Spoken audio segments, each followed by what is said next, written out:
Ready to roll, my friend.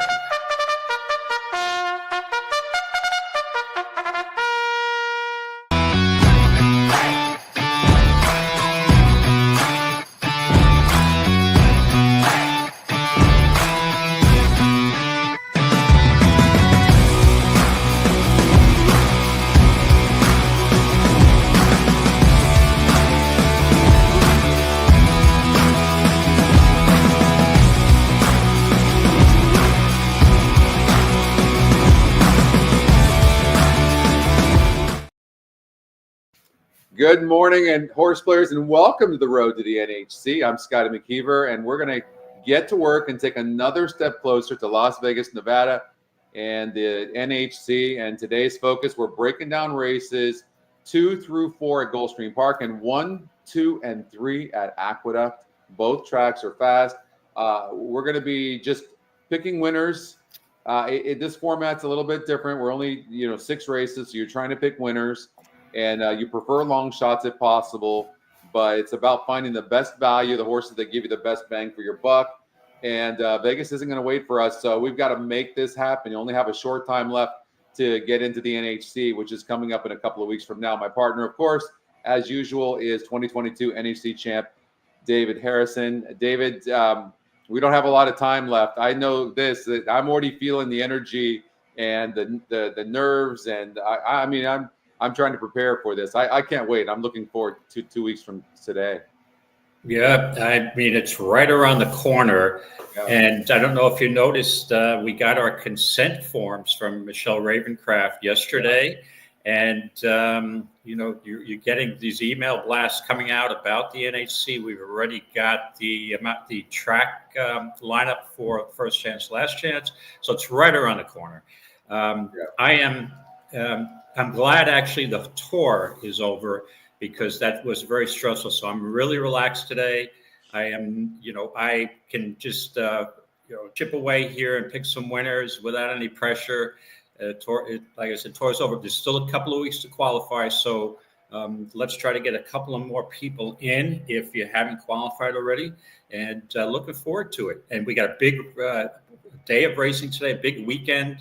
So it's just, I'll be very active this weekend in my wagering. I'm being in a couple of contests, and after that, I'm taking a hiatus until I'm on the plane, and then I will break out the reading material and the study material. So that's what I normally do. I like to go in fresh.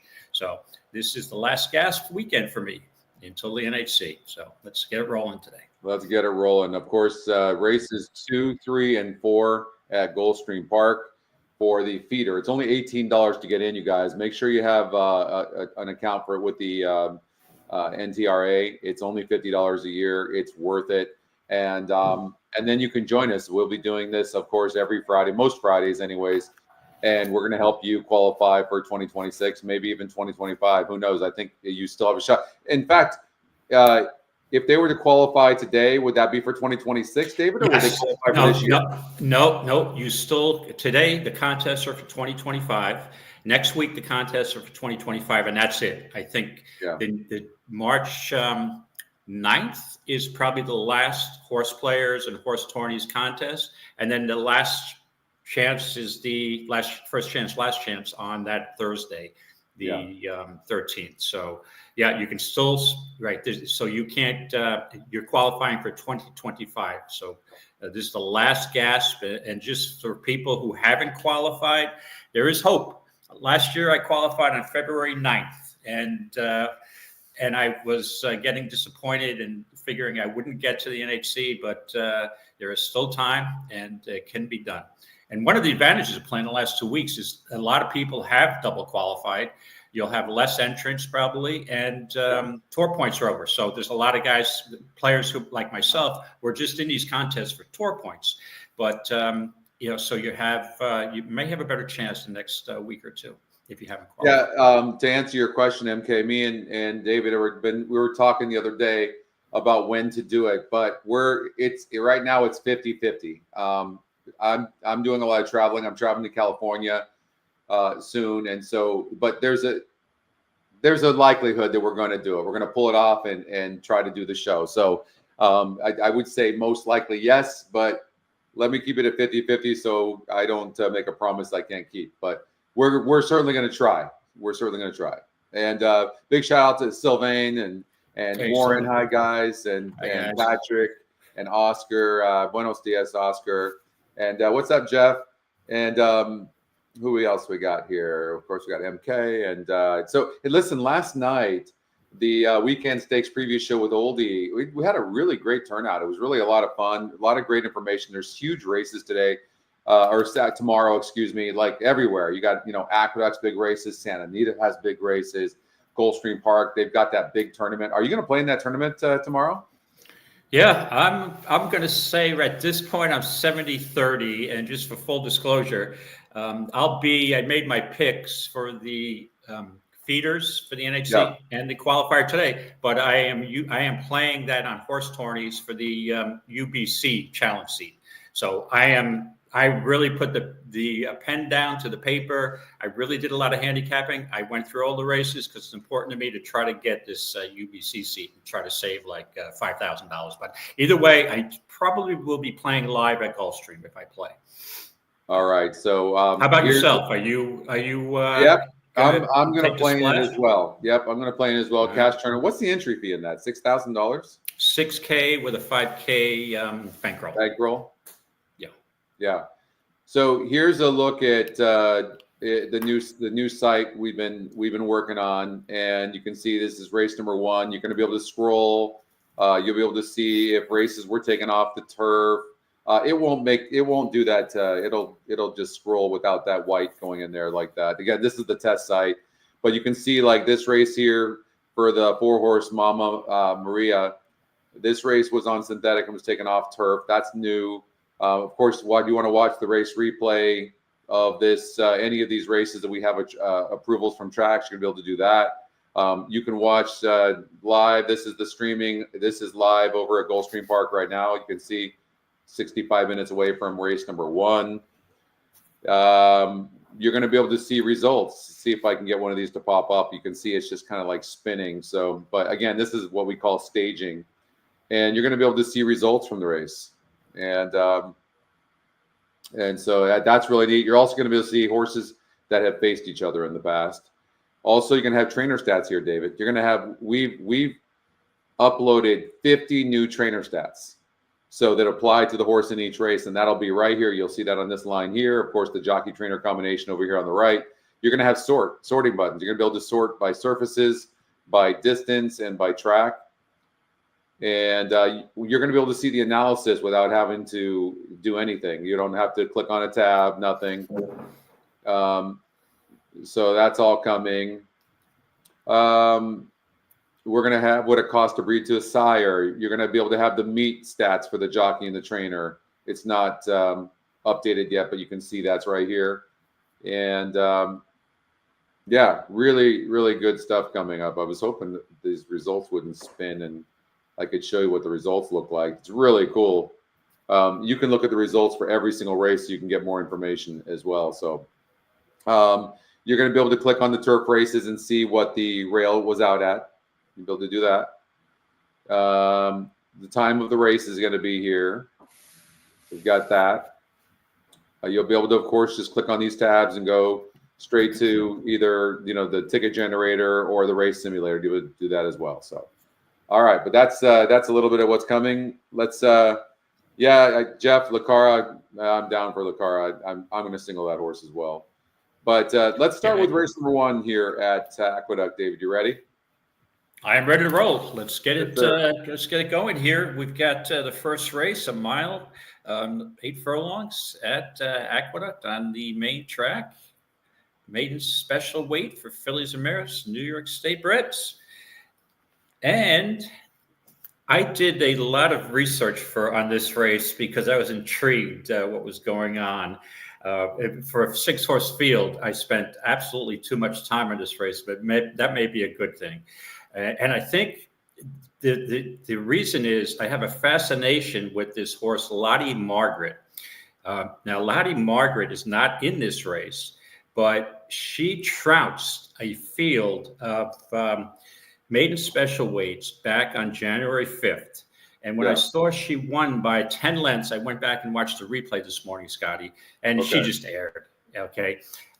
There's a number of horses who come out of that race here, and one of them is Lady Wisdom comes out of that race, finished second, and Gabby's Legacy finished third in that race. Now, Gabby's Legacy, that race, she was making a move along the rail, the 4-horse, and she kind of flattened out, but she was intimidated by the horse who finished second, Lady Wisdom, and Lady Wisdom caught her at the wire. But I think that that may be a key race, because what happened is that Lady Wisdom, who's not in this race, came back on January 30th and absolutely aired herself by 5 lengths and beat Farmhouse.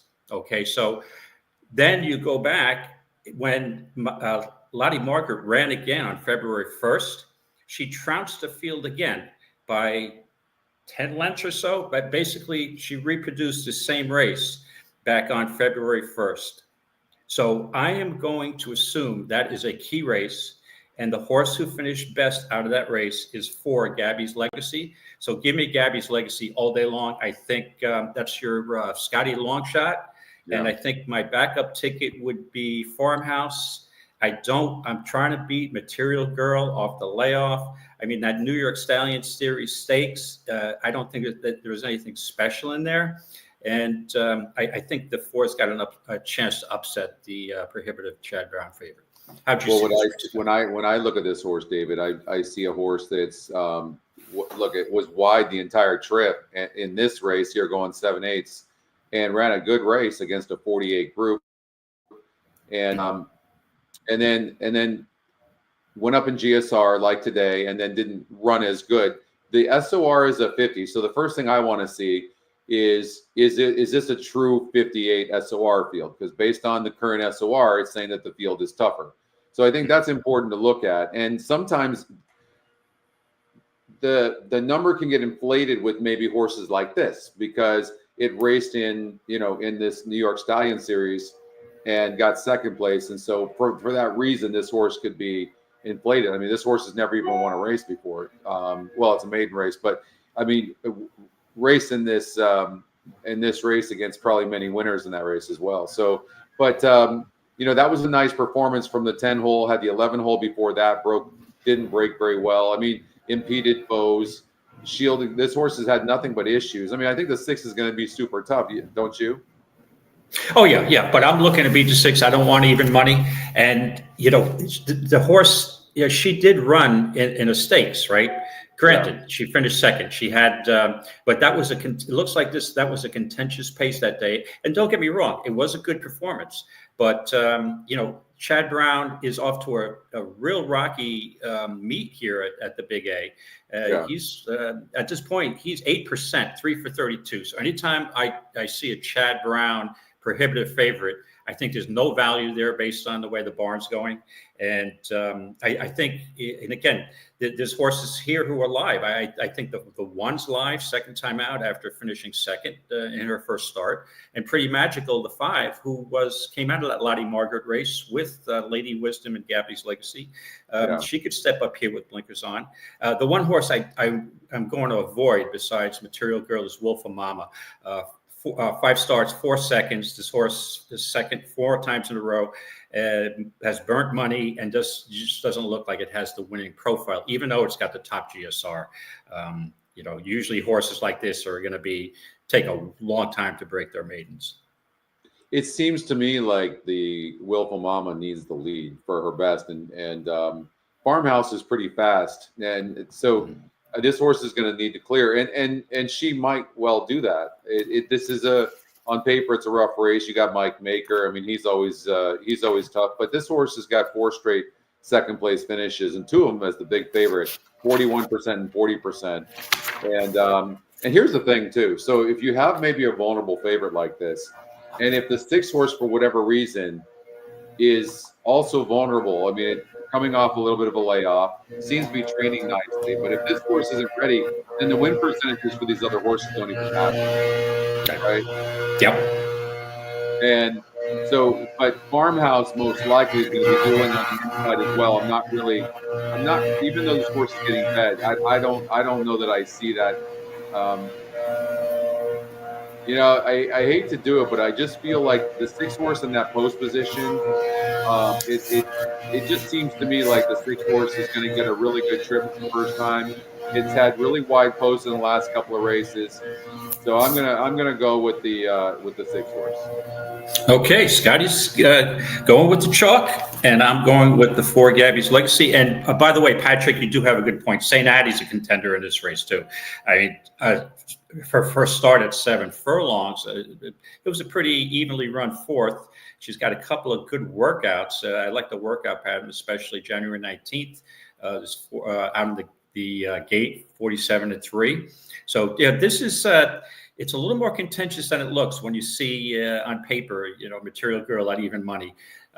Yeah, that's why I just I can't land on the 6 horse in this spot. Rivera gets off of the 2. The 2 draws inside. The 2 horses win percentage goes up just a little bit. The GSR goes up a little bit. Kimmel is 5% with second time starters. I don't know. I think I'm surprised the action the horse is getting personally, but this was a nice drill here on January 12th, 37-114. I don't know how easy it was, but you can't discount a second time starter for sure. But right. Go ahead. I'm sorry, Scotty. I think it's more of a case that Kendrick gets on rather than Rivera gets off. Let's see. Jockey Turner combinations 15%. I mean, maybe. I just think, gotcha. Manny Franco and Chad Brown, Manny Franco, he's just so solid. I mean, look, and he was on this horse the first couple of times, and this horse has had nothing but trouble, impeded, wide, and still running like this. I mean, that was a 68 group last time out. There's nothing in here like that. I think these are decent animals, but the 6 horse seems proven to be well above these and going to get a really nice trip here. I think the distance is perfect. I think the extra distance, the GSR is good. I think it's the top of the field as well. Let's see here, 72. No, the Willful Mama has a really big GSR, but she's been a big disappointment. I'm with you though. I can't go with that one. 4 second place finishes, to be fair, but when you're the big favorite like that and you're in position, you got to finish that off. And she might well do that today. Who knows? I mean, she doesn't look like she can sit very well. And Farmhouse being on the inside, to me, is going to have to probably send. And Lozano's pretty aggressive, isn't he? Oh, yeah. But the thing is, too, with Willful Mama, she's probably due for a 3rd place finish today. So she probably will hit the board, but I don't think she's a likely winner. All right. What's up, Dave? Hey, Dave. Oh, thank you so much, Mville Kid. Thank you so much. Yeah, thanks. And what's up, Wiz? What's up, Aaron? Wiz in the house. Wiz is in the house. It's not the same without Wiz. Okay, so let's do race number 2. David, lead us off. I'll run the race simulator. This looks like to me, this looks like a 2-horse race. I was looking at this race earlier. Broadway Lights and Central Casting. It looks like Central Casting has a big chance to go gate to wire. Yeah. Well, here's my issue here. I'm all over. Like I said, my whole morning is going to revolve, or early afternoon is going to revolve around Lottie Margaret. Okay. So if you look at the 3 horse here, Honorable Becky, who did she face last time out? Lottie Margaret, who destroyed that field. That's the February 1st race. Yeah. Okay. And she actually was closer to the pace and just totally collapsed. And I'm going to throw that race out. It was the first race off a layoff. She broke her maiden at Finger Lakes, going 5.5. Second race at Finger Lakes, she ran in a state-bred stakes on a muddy track, and she finished an even 3rd with Jackie Davis up. But if you look at her first 2 starts, she had trouble in both. Sluggish start, rallied wide, stumbled start, late wide bid. I'm thinking give her that comeback race. That was a tough field, and if like I said, my whole early feeders are going to revolve around how good was that Lottie Margaret race. If that's a key race, these horses are going to run well. If I misjudged it, the favorite's going to win. So in this case, you come out of a race where you got trounced by a horse who I think is going to have a bright future, Lottie Margaret. Give me the 3, Honorable Becky, and I'm trying to beat Broadway Lights. And if I had a second entry, it would be the entry of Central Casting and Carol Sitnell. And what was it about Broadway Lights that you didn't care for? Well, if you're looking at this, she had 2 races at maiden 40s. Then she stretched out at Churchill to a mile in a tougher allowance race. That's a decent second. And then she came back and won at Aqueduct 6.5. If she repeats that race, she's going to be okay. But that race didn't really blow me away. I mean, I don't know if she runs that same race, will be right there. But I just think that, like I said, my whole morning is revolving around Lottie Margaret. So we'll see if that's a key race. And at the worst, if Honorable Becky can give me a second place finish and split either the Broadway Lights or the entry, I'll get a pretty decent place price. So I'm going to take a shot with Honorable Becky here, coming off of another race where she faced a monster. If you look, her breeze on February 23rd and prep for this race, 36-1, is pretty decent, second out of 43. So, she's an honor AP. This is David Donk. He's 14% at this meet. He's starting to come alive. Gomez is starting to heat up a little bit. He had a winner yesterday on Eastern Star, a good ride. So, give me Honorable Becky to upset the apple cart here. So I'm starting off with 2 upset predictions here. So 3 Honorable Becky. Sounds good.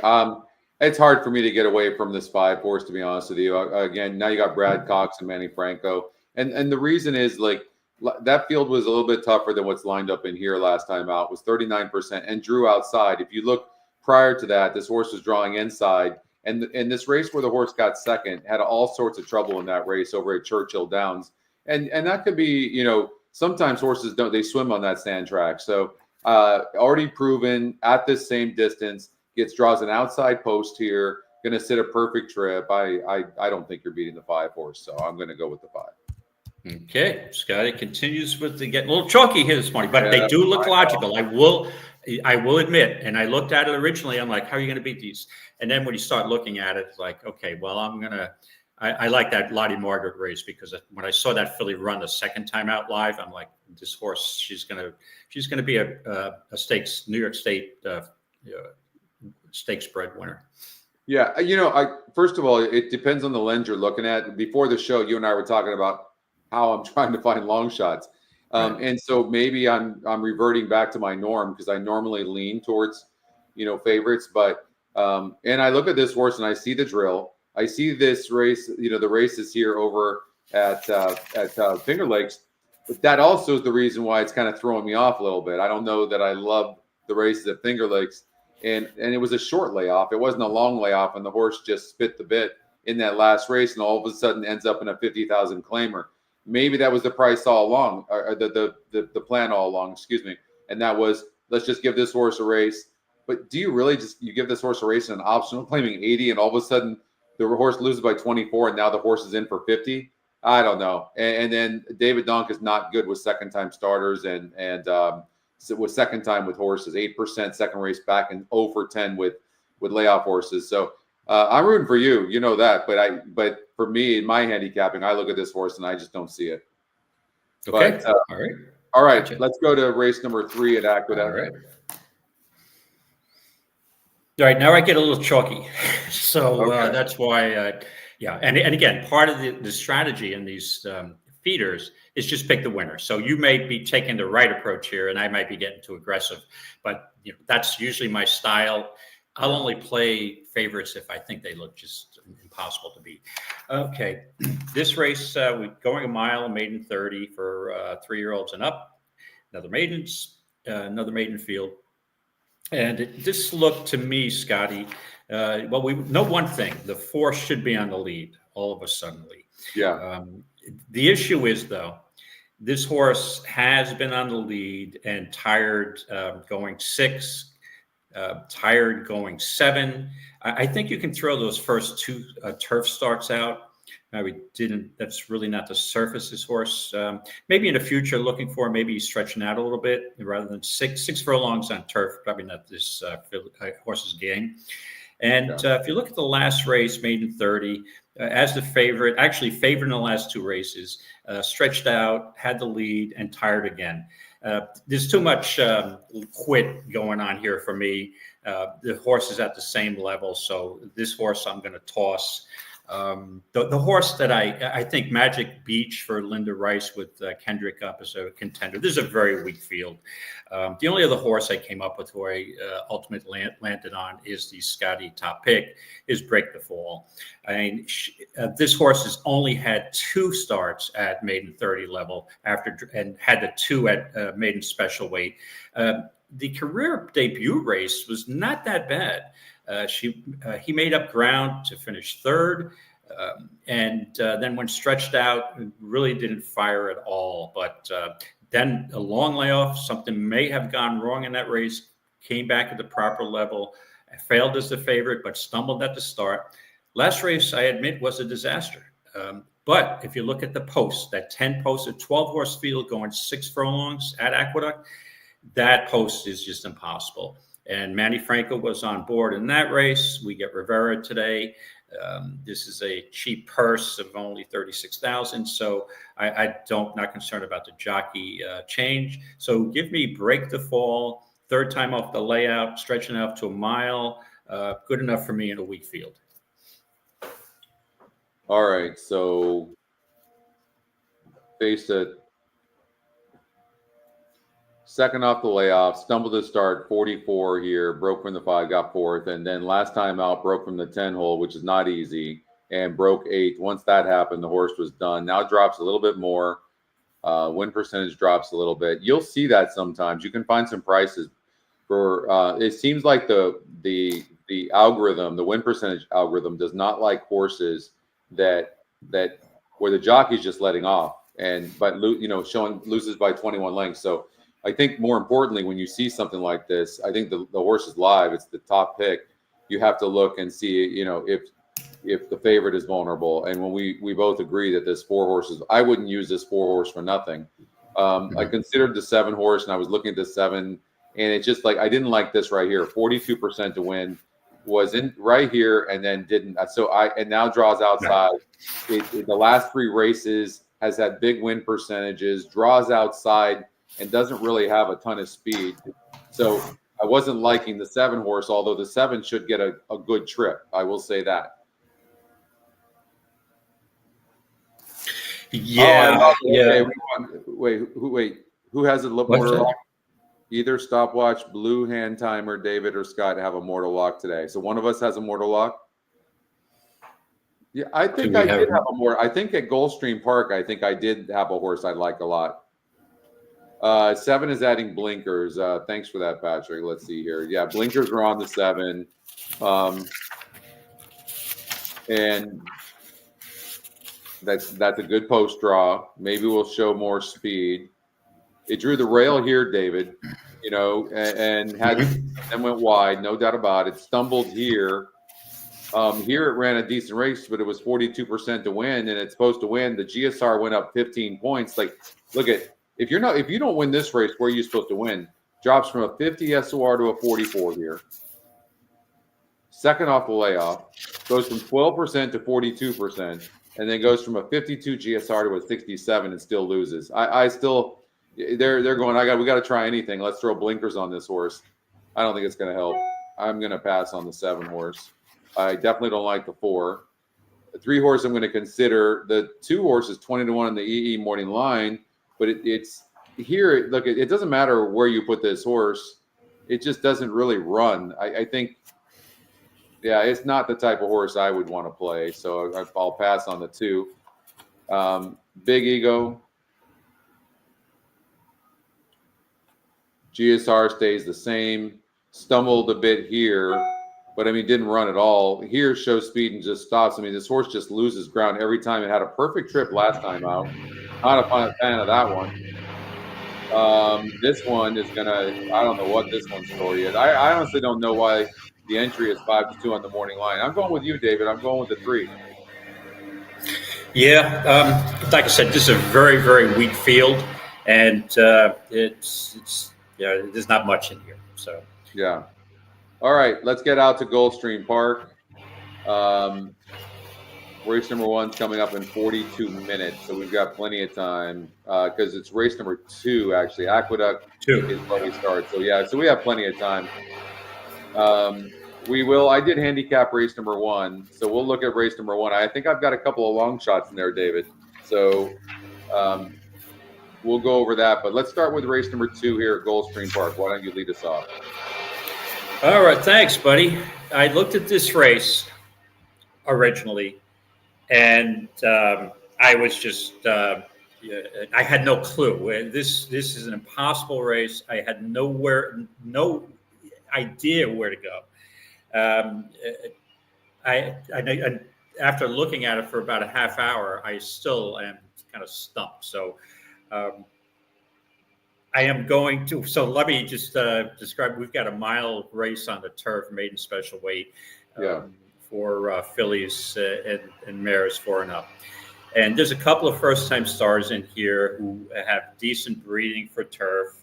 And you've got a number of horses have had multiple starts, but haven't really impressed too much. So normally, Scotty, in a race like this, you know my strategy. I'm looking for a horse, maybe first-time turf, who may have disappointed big time on the dirt, but may improve with the surface change at a price. But I couldn't even find that here. That the only horse that met that criteria was the 8 Accelerated News, but that horse ran. She ran in a maiden claimer, going 1.70 on the Tapeta, and it's not a bad race. Finished 4th, but I mean she's got a couple of good works on the turf. But I just couldn't get there with her. I just not sold. And Dylan Davis does not come back on the mount. I looked at Spinning Class, who I think the 6 horse, who is a contender here. Just So Pretty is a contender. The issue I had with let's go back to Spinning Class. The long layoff. Usually shug off the layoff. He takes his time with horses. Yeah. That last race is not bad, but something obviously went wrong to have such a long layoff. So I'd be willing to give that filly a race. Just So Pretty, the 9 horse for Danny Gargan, is where I originally was going to focus on. Second off the layoff, and can definitely improve. But can you hear that landscaper? Of course. Yeah. They have to come by. God damn it. Apologize for that. They did that last year too, when I was on a conference call with work. It was so annoying. So Just So Pretty could improve, and she might be the logical horse here. But if you look at her profile, every race she loses ground late. I just don't have enough confidence in her. No, so, and you know what too, David? There's a lot of speed in here, so I think that makes it very, very tough for the 9. I would say. Yeah. Now, Without Cause should show some speed here. The 3 coming out of those turf sprints. She's going to, in my opinion, she's going to be on the lead. Yeah, and then probably going to face pressure from the 1 along the rail. So the 9, and I don't know what Joel's going to do on this 9 horse. So even though he's had a pretty good limited Gulfstream meet, then I looked at the Sherry DeVoe first timer, Sweet Storm. I just can't get there. Trying a mile for the first time. So here we go. I got a long shot that I decided to land on here. What the hell? I landed on the 7 here, Hello Beauty, out of Street Sense. I was a big fan of Street Cry back in the day. I made so much money on that horse. So when I see this horse, Street Sense, out of Street Cry, that I always take another look. So this horse is 15-1 morning, right? If you look at her first start, a mile race, okay, give every horse a 1 career start. That was an even race, didn't really lift a hoof. However, in the second race, it did show a little promise. From the 7 post, Husbands was on again. and showed a little more speed. Okay. So, and blinkers weren't added. So it did show a little, she showed a little life early, and halfway through the race, she was laying second or third and just tired late. Okay. In the maiden special weight. Yeah. So maybe she was improving, then stretched her out to 1 3/16 miles. Obviously, they believe, Jack Sisterson believes that she wants a distance. Well, that may not be the case, because she stalked again and was up close to the pace, and after a bump start, and just kind of collapsed. So maybe she doesn't really want to go that far. And maybe the cutback, she's one of the few that are cutting back here. And I think with the cutback, and she shows some positional speed, and that 15-1 morning line is too juicy for me to pass up. So I'm landing on the 7 Hello Beauty here for Jack Sisterson. I know your favorite trainer, but I'm sure you're not going to join me on the bandwagon. So it's all 7 Hello Beauty. Let's see here. Jeff had okay, Jeff, as far as your question on the top 4 win percentage horses winning, I believe one of the top 4, and it's been a while, I believe they win 68% of the time. If it's no less than that. It could be a little bit higher, but I believe it was 68%. We haven't run that in probably 2 or 3 years. It just, to get into that space where we start running stats is a different, you have to take a left turn, you have to do a 180. So, but I'm pretty sure it's around there. And then let's see here. So yeah, you guys have brought up the 15 horse. You can see my note here. The GSR David is up 33 points. The horse so far in a couple of races has been a very poor breaker, breaking almost last in both starts, but clearly has talent, as this horse has been closing. But the GSR is saying long and turf. That's what it's saying. You can see that right here. I mean, that's a big jump up in GSR, but that post position. Yeah, especially in a mile. I mean, if they were going longer, I wouldn't maybe have been as concerned. But that mile, this mile turf configuration, they start, it's a pretty quick run into the clubhouse turn. And the 15 post is, I don't want any part of 15 post. Yeah, I mean, it's wide. Great handicapper at Aqueduct, like you were talking about race number 1, the 6 horse Material Girl dropping 5 points in GSR. That's not that much, honestly. You can't just look at one metric though, right? You're looking at all of it combined. It's dropping 5 points in GSR. So we're comparing it on Handy View, which is our past performances. You're comparing the horse against itself. And then over here, you're comparing it against the horses in the race. So, and it's very competitive with the horses in the race as well. And then when you look at the GSR Plus grid, it's suggesting this horse wants dirt well more than turf. You can see that right here. Although this horse is going a little bit longer on dirt, but yeah, they shouldn't put this horse on dirt. But look, 8 furlongs compared to 7 furlongs is 5 points. That's nothing. So, and based on the other metrics, I wouldn't let that bother you in any way. Back to Gulfstream Park in race number 2. Of course, it's my pleasure. Wiz wanted to know what the new GSR for the 15 It is was. 83. I mean, that kind of number is the kind of number that you've got for, like, top-notch horses. A lot of people see Lord Nelson and think late running sprinter, and maybe that's the case. That could be the case here, but you've got the dam side as well. You see a lot of Lord Nelsons that do go longer. And so if you look at Lord Nelson, you can see Lord Nelson was a really fast closing late running sprinter. You can see won his last 4 races for Bob Baffert, won the Bing Crosby. So you can see the Triple Bend, that's at 7/8. So yeah, no, not with the new GSR rating. Staging is down right now, so I don't have the new number. The new numbers are much lower, I've noticed, but the guys are continuing to work on that number to really refine it a little bit more. But basically, you can see here, I mean, that's a really big number. To see a horse going from 50 to 83, but you are dealing with a horse that's going on a new surface for the first time, going 2 turns for the first time. draws a wide post, and is a terrible breaker. You can't ignore those things. Is it worth a shot? Yeah, I don't think this horse is going to go off anywhere near 30-1. I think more like 10-1 probably. I think a lot of EquinEdge users are going to see that 33-point increase and probably bet it. I'm on the one horse here, and I'll tell you why, guys.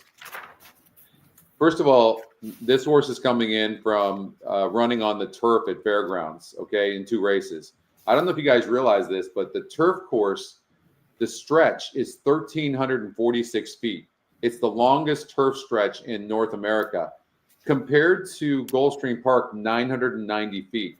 And so if you look at what this horse did the last 3 times over on turf at Fairgrounds, and how this horse sustained that long run all the way through there, showing speed, being tactical, and going all the way through that 1,346 feet, and now cuts back to 990 feet and is tactical on the inside post with the rail out at 59 feet. I'm all over the one horse without cause. Okay, and I did give that horse a very long look, that filly, and I especially the February 9th 4 furlong workout. That is a really strong work at Palmettos. That's gate work. So yeah, I thought this horse was a contender. So where are you going to end up here? I'm ending up on the 15-1 morning line, Hello Beauty, and if I had a second entry, it would be the 1 Without Cause. Okay. Oh, thank you so much. Thank you so much. I really we appreciate that. That's what we're trying to do. We really want to get people pumped up about the NHC too, guys. It's so much fun. And listen, if you're already handicapping, let me just tell a lot of you, if you're already handicapping and you're spending real cash, here you put your money in, your entry fee, and you are done. You put in your picks and you are done.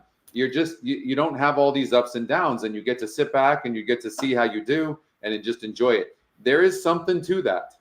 And you know what? If you've been doing it a long time, you know what I'm talking about. And if you're new, it's a great way to start. Right, David? Would you agree with that?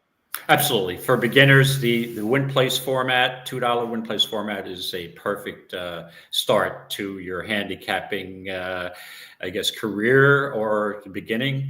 Because like you said, you don't have, and again, it's a lot different than live money playing, where you don't have decisions to make. The difficulty with live money is you've got a lot more decisions to make.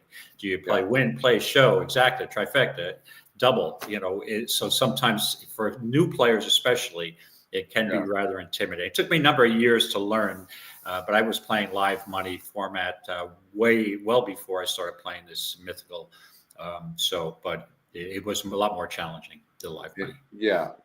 By the way, Jeff, periodically refresh your screen. I would say like maybe once an hour or two, because the system updates, and most of the time it'll update your numbers like when you leave to another race and you go back. But like I'm showing 9% on the 15 since the scratches, so you might want to just update your screen and see if it changes back over. So you want to check that out. All right, let's see here. 29 minutes to Gulfstream race number 1. Let's see here. And then what's the track like over at Aqueduct, which is coming up in 48 minutes? And let me see. Yesterday it was I believe it was fast. Let me see if I have an update here.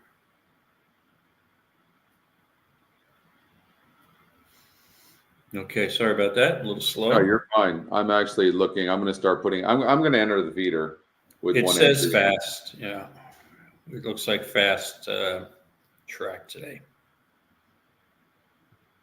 Fast track. All right. Race number 2 at Aqueduct.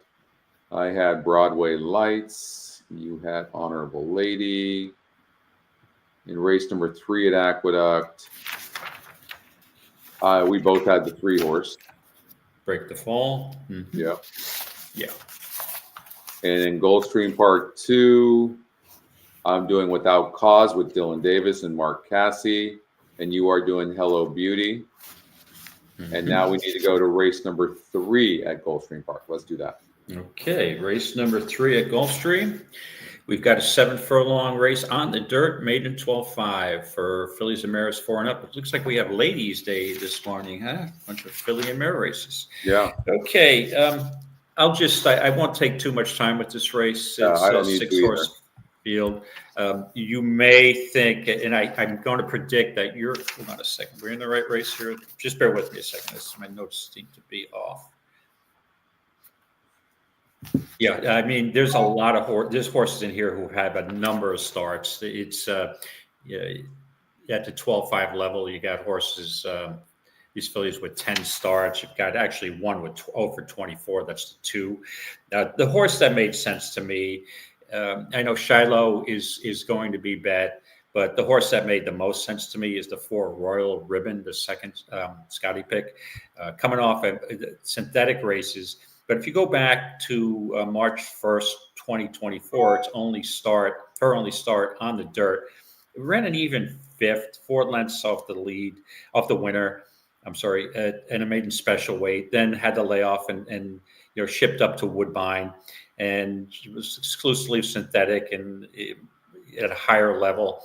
Came back down to Gulfstream, trying the mile and 78 12.5 level. And had a bump start, but it was a disastrous race. But now drops second start at 12.5, cuts back to 7 furlongs, has a really good workout for this level. On February 16th, 4 furlongs, 47, breezing, the top workout of the day.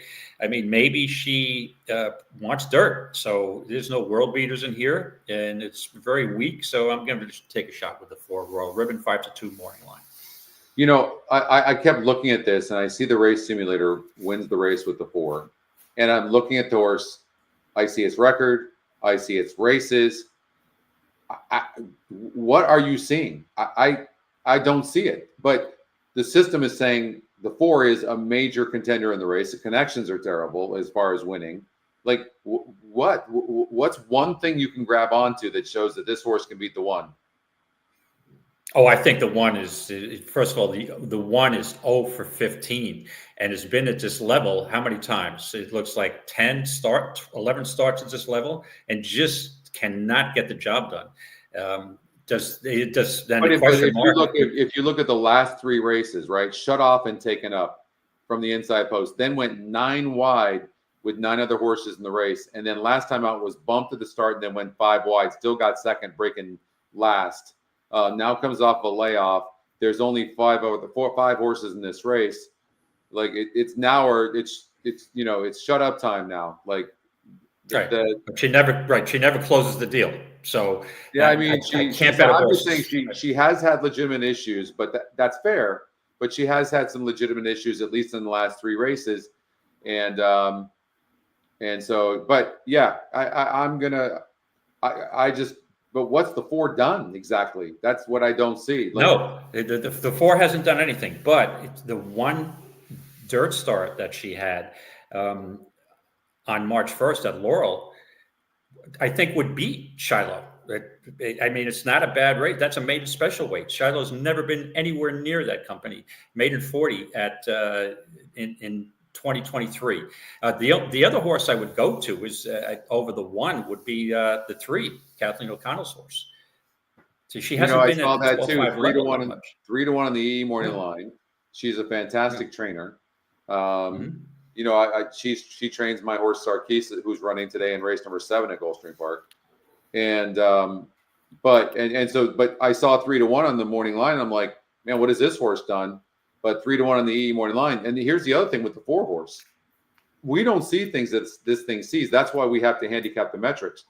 This horse has never had a good win percentage, and now all of a sudden ends up with a 30% win chance on our win percentage numbers. So I'm like, you want to talk about confusing. I think it's a reflection of the field here. This is an absolutely awful, awful field. Question. Okay. To answer this question here. It's a great question, by the way. So, to date, we've only focused on the handicapping and teaching people how to use metrics but I don't know if it's going to be this year because we want to go global this year. We want to have global races, but the idea is that we're going to take the ticket generator and we're going to create a money management tool around and with the ticket generator. And when we do that, then we're going to start incorporating the shows into money management, how to manage your money, how to use the tools to help you bet properly, and a lot more. There's a lot more to that, but it's a great question, and the plan is to have the company be able to do that, and hopefully sooner than later. So thank you for that. Okay, thanks for the question. So you're adamant. You hate my horse, the 4 Royal Ribbon. No, I don't hate it at all. I'm confused by it. I really don't hate this horse. Dan's got a nice workout here saying the horse had a bullet last time out. Where'd this come from? Yeah, that's what I'm saying. That's one thing, and had a dirt start that wasn't awful. Okay. I just think this is and in all honesty, there's zero chance to ever play this race for real money. It's just not a race that it would interest me. And then the 3, 5, and 6, as far as fair enough. I can be both. Hang in there, brother. Stay within your budget. That's an important thing. Staying within your budget. It looks like the 5's going to get the lead, and that might be a good point, Patrick. Actually, is that just these horses that maybe the 5 horse goes gate to wire, but look at this, 30%, 45%, like 36%. This horse is another one that's burned a lot of money, but it does draw good. It's faster than the 6 horse by a little bit. I don't know. What do you think of this 5? The 5 certainly seems to have a realistic chance, especially, you know how horses can get brave when they clear. Mm-hmm. And this horse wasn't able to clear last time out, so that could have been part of the problem. It looks like it might clear here. It may clear, and it is on the dirt, so speed at Gulfstream, I always like going 7. I mean, his choice I'd probably prefer over the 1 horse. The only issue is scroll down. I see a lack of works. I don't know what's going on there. Is there a lack of works, or am I missing something? Yeah, the horse hasn't worked since July 21st, but that's not really surprising. I mean, you see that a lot with these lower level horses. I mean, the horse is clearly fit. It doesn't have any layoff lines, so I'm sure it's fine. Right. Okay. Yeah, it's a contender, but and again, I think what didn't impress me, what intrigued me most was the 4 that had this bullet workout out of nowhere, and maybe just is going to like the Gulfstream main track. I don't know. Well, the bug is aboard, and the horse is actually getting a 10-pound weight break, David. Mm-hmm. Yeah, that could help. Yeah, that might help as well, and but. I'm still leaning against because of the extra furlong this horse has to travel. But look, at 6.5. Look, I mean, from the rail, it was dueling, and this horse has showed some sort of heart. It was wide last time out. Didn't seem to get the best trip. This horse is super confusing, and I mean, you might get 4 or 5 to 1 on this horse, and it might be well worth playing. Especially with the 4 horse and the 1 horse burning so much money, and then you have Special Act with Kathleen O'Connell. I don't know what to think about that one. There's a number of unknowns here, Scotty. Yeah, 2 wide coast. This horse had the 6th path last time out. It pressed last time out. 2 races back, excuse me. Lost by a length and 3/4. What's up, Mike? Hey, Mike. Welcome aboard. So, Mike, how's your puppy doing?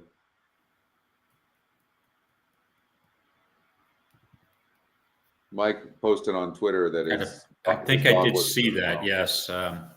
It's concerning. Hopefully everything is okay. Yeah, believe me. I when you fall in love with your dog, like we are with Zen, with Anna and I are with Zen. Wow, it's like that's a lot. That's it's. I'm not going to say it's like like a human, but it can be pretty real. He's better, but a long way to go. Okay. All right. Well, praying for you, Mike. Yeah. Good luck with everything. Anyways, I'm stumped by this race.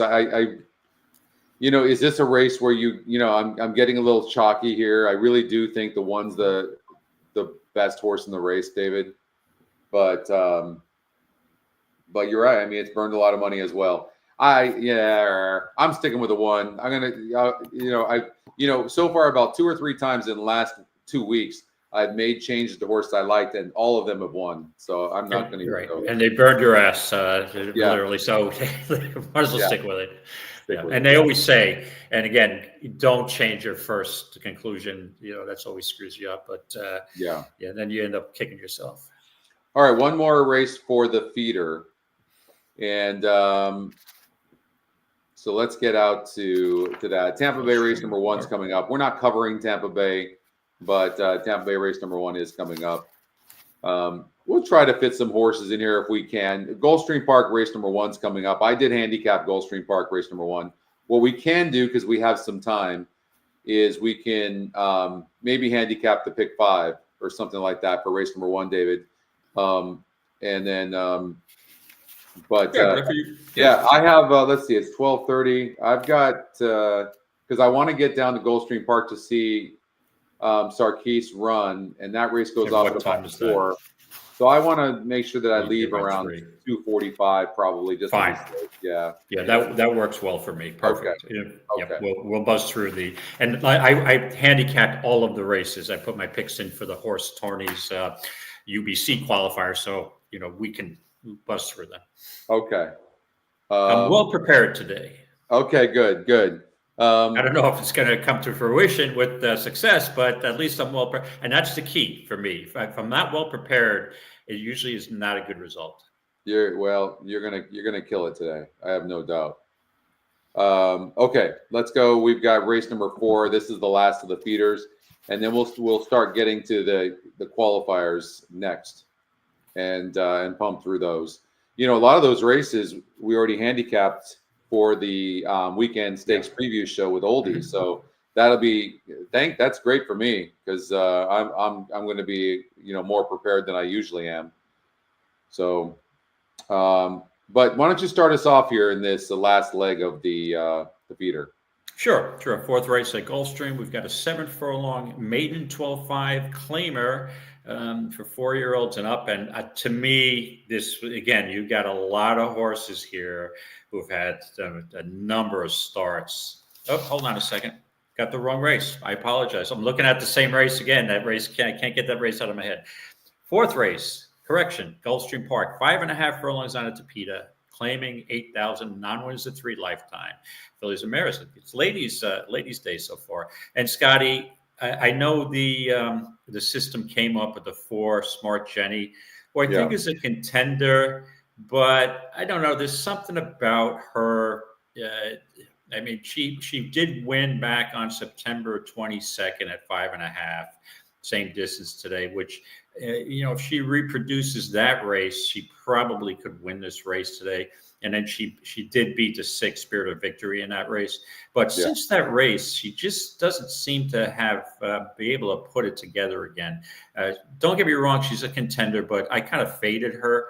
To me, it came down to what do you do with the 3 Minxie, who should be really have a pace advantage here. It looks like the lone speed.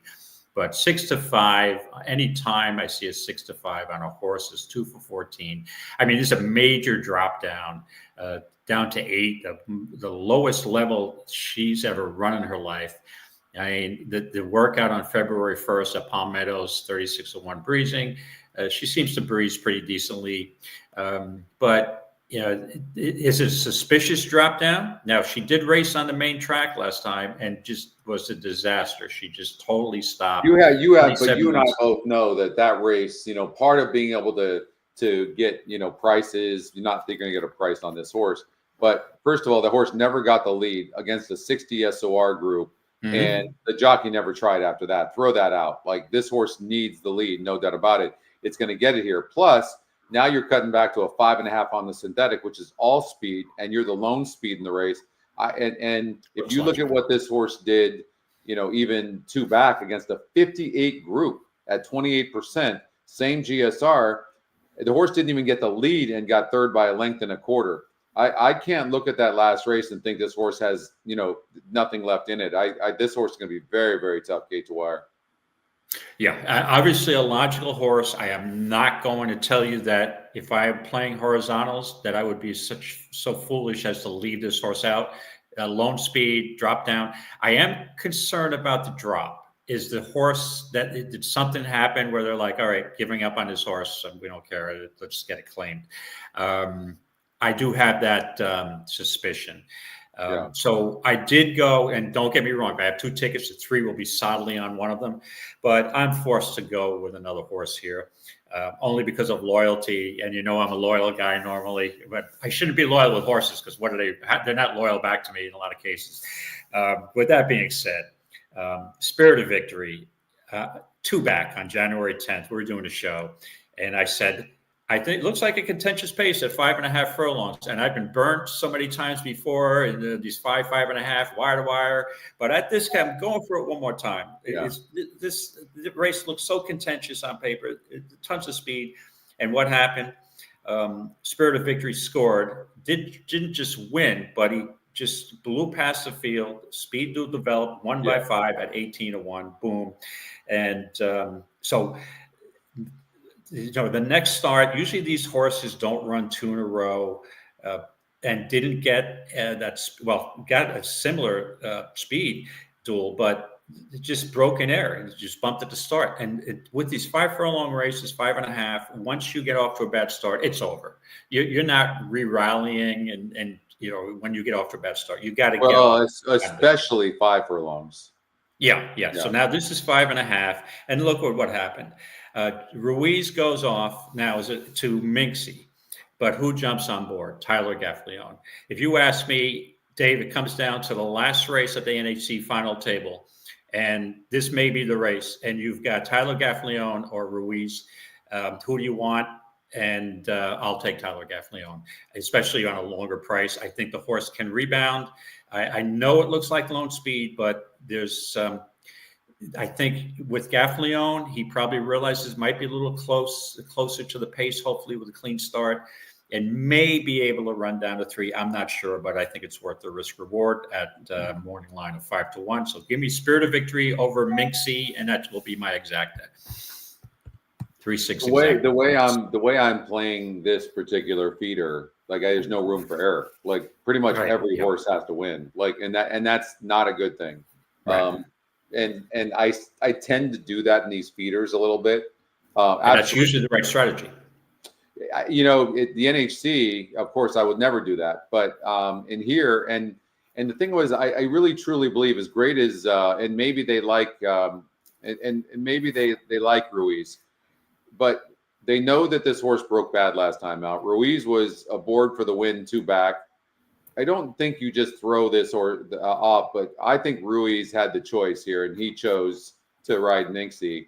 And on this drop here, I just think Minxie's going to be too tough. And also Dan's got workouts here, the last 3 workouts. So I think the horse is doing really well. This is just a horse that needs the lead, and it's reliable to break good. Look at broke first, 4th, first. But what I like about this horse is, this horse, even right here, this was not bad. This horse rated a little bit going 5.5 furlongs. And I love, Minxie. I love the 5.5 furlongs here. That was a 58 group. And when you look at Spirit of Victory and the race it won, that was a 46 group. We're only talking about 1 and 2 races ago. So I mean, and the 4 horse is going to need a perfect trip to win this, in my opinion.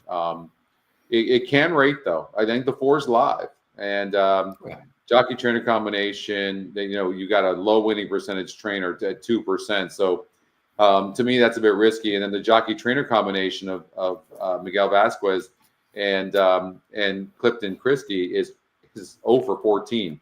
So for those reasons, I got to look at Minxie is the top pace, top SOR, EE second pick, top win percentage, lowest EE morning line. Those horses win 48% of the time with a negative 3% ROI and 81% in the money. This horse would have to break bad to lose this race. That's what I think. And I think Spirit of Victory is the other horse, actually. So I don't hate that horse at all. I just think the class of the race is the 3, and going to be tough to catch gate to wire. Right. I agree with you. And again, you got to keep things in their proper perspective, right? The 6-horse Spirit of Victory, who I'm on here, is 2 for 20 lifetime. So, I mean, you're not you're not talking about a horse who is likely to win, and he needs things to go his own way. If there's no, if Minxie sets a moderate pace, he's probably not going to catch that mare. So, but I think that I really like the move with Gaffleon jumping on the board off that bad start, because I'm thinking maybe that horse. She responded so well in that race on January 10th because maybe she's rounding into form. Even though she's had plenty of starts, sometimes these horses get good for a few races. So, Dave, that if you tell me Minxie is your best bet of the day, I wouldn't argue with you. The thing about it is too. Look at what Ken Sweezy is only 11% trainer, and in 33 races, 27% jockey trainer combination. I would put Jorge Ruiz on every one of my horses if I was Ken Sweezy. You know, I'd fly him to wherever I was running a horse. Like, right. I mean, and don't get me wrong. What I've mentioned before between Tyler Gaffleon and Ruiz. Ruiz has had success. He's a good rider, but when it comes down to push to shove, with money on the line, and you get a 6-5 shot against a 5-1 shot, and you get Gaffleon against Ruiz. To me, I want Tyler in 90% of those cases. Yeah, I mean, I'm sure I'm going to regret. You always do when you just use favorites like I'm doing here. Again, this format's a little bit different, to be fair to me, but when you do that, it only takes one race for a 10-1 shot to win, and you're out. That's it. Right. So basically, if in the first or second race one of those horses win, I'm probably going to have a higher total than you will with all your favorites. If I won every race, exactly right. Even if you won every race, right? No doubt. And that's what the frustrating thing is too about these online, contests, that you're doing really well throughout the whole card, and then boom, in 2 races to go, some 40-1 shot wins. You're like, how the hell do these people have this horse? This horse can't run. Yeah. So it's frustrating. I know. I'm like, well, I picked 5 out of 10 winners, and I didn't even get a seat. And I didn't even hit the top 10% because you had a couple of bombs, and it's frustrating. So let's get to Gulfstream Park race number 1, just to mix it up a little bit, and then after this race. I smell my coffee burn. It might be burning. I just got to shut it off. Hold on a second. Okay. If there's a fire here, I won't be back.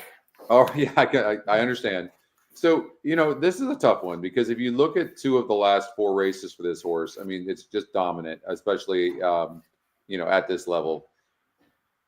That being said, the horse needs to be really close to the pace. And when we run the simulator, the 7 horse on the outside is super, super fast. And the 3 is fast and the 1 is fast. Okay. So the point is that this horse could be in between horses and not get the best strip. It's coming off a layoff, and all of a sudden it ends up in an 8,000 claimer. It might be the perfect horse to try to beat because Paco's super aggressive. And the truth is he should probably rate this horse if the horse can even rate. Let's see. It looks like it can rate a little bit, and he might. And I think he's going to have to because the 7 is fast and needs the lead. All right. So clearly the 7 needs the lead, and the 7 is also a very good breaker. That leads me to a couple of long shot horses that I looked at this morning. Now, Mama Maria, yes, I mean, the horse's form looks bad. It's dropping in class. It's got 2 straight layoff lines. Jaramillo, I prefer better on the lead, although he's a very good jockey, hence 16%. But I found 2 long shots that I really like. Classic Diva, the 3 horse being one of them. This horse didn't run a bad race here at Colonial Downs. Then here showed some speed at 34-1 before going on the shelf against Similar. Had the layoff, comes back first time for Ron Spatz, and the horse faced a 58 group. First of all, showing that he thinks this horse is decent. Now, second off the layoff, the GSR goes from 37 on the synthetic to 61 on the dirt. The horse didn't want any part of synthetic. Got some fitness, but the horse did not run bad. I think the 3 is a really good long shot at 10-1. The other one is a 2-horse who I'm actually following and have a note on. It was a really bad start, throw out the race, and the horse wasn't bad there. And I'm talking about the 2-horse who's 20-1 right now for low winning percentage connections. Morales can get some prices, and this horse 2 back against a little bit easier broke 8. This horse is not a good breaker, but does draw inside. If the horse can break decent, I think the horse has a chance of being in the money and even winning the race. But I think Classic Diva could surprise them and win here, actually. So that's what I'm looking at race number 1. David, did you handicap this race at all? Yeah, I just did a speed handicapping number on you here, and I agree with you. I would use. I have another long shot for you that I would use in a pick 5, and that's the 6 Princess Buchero. This horse comes to us from lovely Canada, and congratulations to the Canadian hockey team in that World Cup, and raced at Fort Erie, and Fort Erie is a dirt track, and I was surprised too because I don't really usually watch Fort Erie, and I thought that was synthetic, but so it has plenty of experience on dirt tracks. Tried a Woodbine synthetic and was claimed off that race. I mean, it's Buchero, and usually these horses are pretty versatile. Makes a second start off a layoff. It's a terrible race last time out, but drops down to this 8,000 level. I mean, and 8,000 level at Fort Erie, this horse was competitive. It might be a reach, but it's a horse I would include in a pick 5. All right. Let's get out to the race. Share this tab and oh, by the way, you see those of you who are up north or in areas of the country, you look at the picture of Gulfstream, and Scotty might agree with me. This may be the nicest weather day that I've ever been in South Florida. It's the humidity from yesterday is gone. I went out for a walk-run combo, and I'm like, geez, I have to do my notes, but it's too nice. I had to spend some. It's a beautiful, beautiful day with no humidity. Let me know. Gorgeous. Can you guys see it? Yes. That's the golf course. You can see how beautiful the weather is. It's just absolutely insane. Yeah. So good. Nice breeze. This morning it was in the mid 60s, going up to upper 70s with a little bit of a breeze. It's just, I was just hanging out like life is just so good. No, I apologize for those of you. My wife hates it when I told her last night. It's like, I just pulled up to the condo and she called, and I'm like, you're not going to believe what it says in the car. It's like 7:45 at night. It's 81 degrees still. And she says, I'm going to come down there and strangle you. That's what she said. It's just incredible. Like, the weather here is just insane right now. This is the perfect time of year here. Believe me, we had a horrible summer. It was hot as hell. It was raining all the time. Like, there was nothing enjoyable about the summer here, to be fair. So we deserve to have some good weather as well. And this is usually the perfect time of year. Yeah. Thanks to the NTRA, I'm able to spend some time in South Florida. So there's your incentive. Right. If you need any incentive there, horse players. Without the NTRA, I wouldn't be sitting in this spot. I'll be right back, David. All right. 3 inches of snow expected. Aaron, where are you from? Still time for your wagers. Race 1 at Gulfstream. So I'm in Rochester, but I spoke to the wife and my daughter. They said, I think a mix of rain and snow or something. Oh, sorry, Wiz. I hate when people do that, but I promise I'm not going to post it on Twitter or X and say, "Hey, look where I am. I'm enjoying the weather." Well, I just had to. It was just such a nice day today. Ottawa, okay. Oh, Canada. All right. Thanks for joining. And I have no problem. Canada is one of my favorite countries. So anything that's going on with any tariff issue, don't get me involved. I'm a pro Canada guy, pro hockey guy. So, thanks for joining the show. Senators are on a little bit of I don't know if you're a hockey fan, but Senators are a little bit of a slump there. And hopefully my Rangers can catch them for that last wild card spot. All right. With that being said, they're loading in to the gate for the first race. Scotty's Classic Diva is 13-1. And the horse I had a little interest in is the 6, who's 16-1 5 is obviously a logical horse, and the other one would be 4. So I think basically go 3 or 4 deep here if I was. The horses are at the gate. It's now post time. Moving in for a start, race number 1, first of 10 on a beautiful Friday in South Florida. Glad to have you with us. The 6-5 favorite to start the day is the Victor Barboza Jr. trainee, number 5, Sonadora Girl. Paca Lopez has the riding assignment. She's back from Pennsylvania. Mama Maria on a career low class drop under Amisa El Jaramillo is a 2-1 second choice. Speedy Daughter of Cajun Breeze. Hey, Wiz, I know that South Jersey, Philly area well. I have a friend who lives in Haddonfield and Cherry Hill that I've done training in for a prior company. That was their base. Know it well. Yeah, it does. It's much warmer than in Buffalo, Rochester. Tracks are fast. Turf is right, good luck, everybody. They're at the pose. Need the 7 to fly out of the gate. There you go. You got your wish, my friend. Excellent start for Cajun Anthem, who heads off for the early lead. From between horses, Mama Maria's rein back as Sonadora Girl gets started on the outside. Moving out the rail, Love Paradox, Classic Divas between horses. The 2 at the back, Princess Buchero and Big Bouquet of Roses. And the run to the half-mile point, Cajun Anthem has the lead. From between horses, Sonadora Girl, and at the rail, that's Classic Diva. Shuffled back to 4th is Love Paradox, a length and a half in front of Mama Maria. Jaramillo allowed her to settle, and now he's asking her to quicken. A gap of 4 more to Big Bouquet of Roses, and Princess Buchero is last. They speed around the far turn, 5/16 from home. On the inside, Sonadora Girl leads narrowly.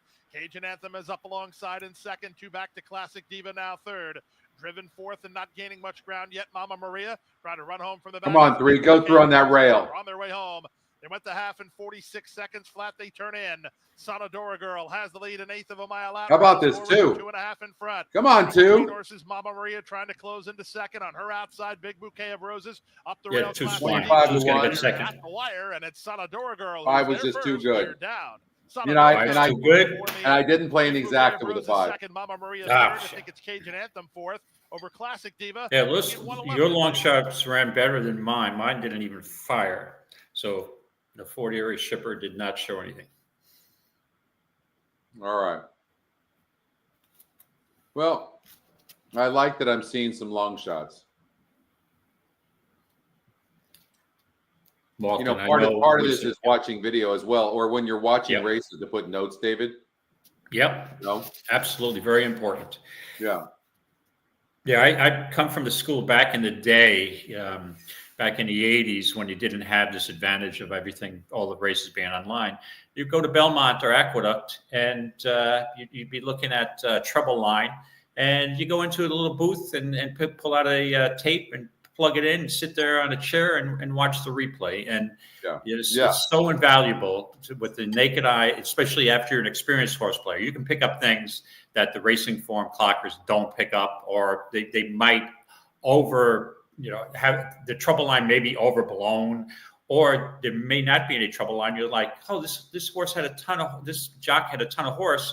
He made a bad decision and he got caught up, but there's no comment in the form. Like, then you think you have an angle. And a lot of cases you do. Yeah. No, it's so important. Even listen, when you're just sitting there on your computer, just watch, and it's going to be nice with EquinEdge with the new race replay buttons. So that's going to be nice as well. You can just click on it, watch it. Something positive can come from it. Yeah, absolutely. And I became a better handicapper over the years once I started watching replays. All right, let's do let's start with the qualifiers. Let's finish off Gulfstream Park. Okay. We've got 6, 7, 8, and 10 to do at Gulfstream Park. So let's start here. Okay, race 6 at Gulfstream. We've got a mile and a 16th on the turf. $35,000 claimer. And let's see. Wiz, I'm thinking we're going to do the release next week. I'm praying, Wiz. The team is trying so hard right now. Next week, Nathan. I'm pretty sure. But we're close. The problem is if we don't release it next week, I don't know that I want to release it right before NHC, to be honest with you. So it's either going to be next week or it's going to be the week after NHC. Scotty, just bear with me a second. I got to respond to this important You're fine. Text. No problem. Let me, I'll go over what I'm seeing with these horses. So sure. And I'll join in a second. Take your time. So we've got an 8.5 furlong on the turf here. And if you look, this horse broke its maiden.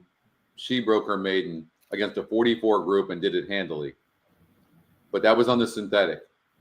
But the horse's turf breeding is, at least the tab anyways, is much higher. And it looks like it might be, more of a sprint horse. So I do worry a little bit. It is the EquinEdge long shot. It did it easily. And it did it at 8.5 on the synthetic. So probably indicating that won't be a problem. The GSR goes up. Last time out, it went 8 furlongs. And it got 5th against winners. Now, it beat more than half the field. So and it was only 6% to win. And it was 24 to 1, you guys. So I'm not really that worried about the EquinEdge long shot because it's very difficult to win first time out against winners, especially when you're going from a 44 SOR to a 54 SOR. So Velasquez jumps back aboard, been aboard the last 4 races. He knows the horse very well. And except for the last race, and that wasn't a poor performance, it likely is going to get a lot. She's going to get a lot of experience from that. And then she could actually run a very big race. Let's look at the 3 horse that the race simulator has winning the race.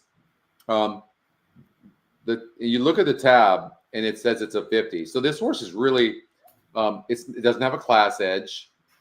It goes to a new trainer, an Armando de la Cerda. He's only 8% off of claims. Claimed the horse for 17.5. So if you think about it, yes, the horse had trouble, and this horse is going to get bet. But you claim the horse, and that's what you thought when you claimed the horse, that you were going to put the horse in on turf, that you thought it was a turf horse. Well, our GSR Plus grid saying, no bueno. I have no doubt that the horse is probably training good. Irad jumps aboard. But I think maybe there's some better options than the 3 horse. And I think I would try to beat this horse. So, and that's where we're on the same page. I was looking, I'm like, oh, that performance at 17.5 going on synthetic mile on the 16th, claim moving up to a much higher level. And there's, I mean, if you look at the 2, Nibelina, with the 3s, changing surfaces is the issue, right? We don't know how this horse is going to at the higher level now on a new surface.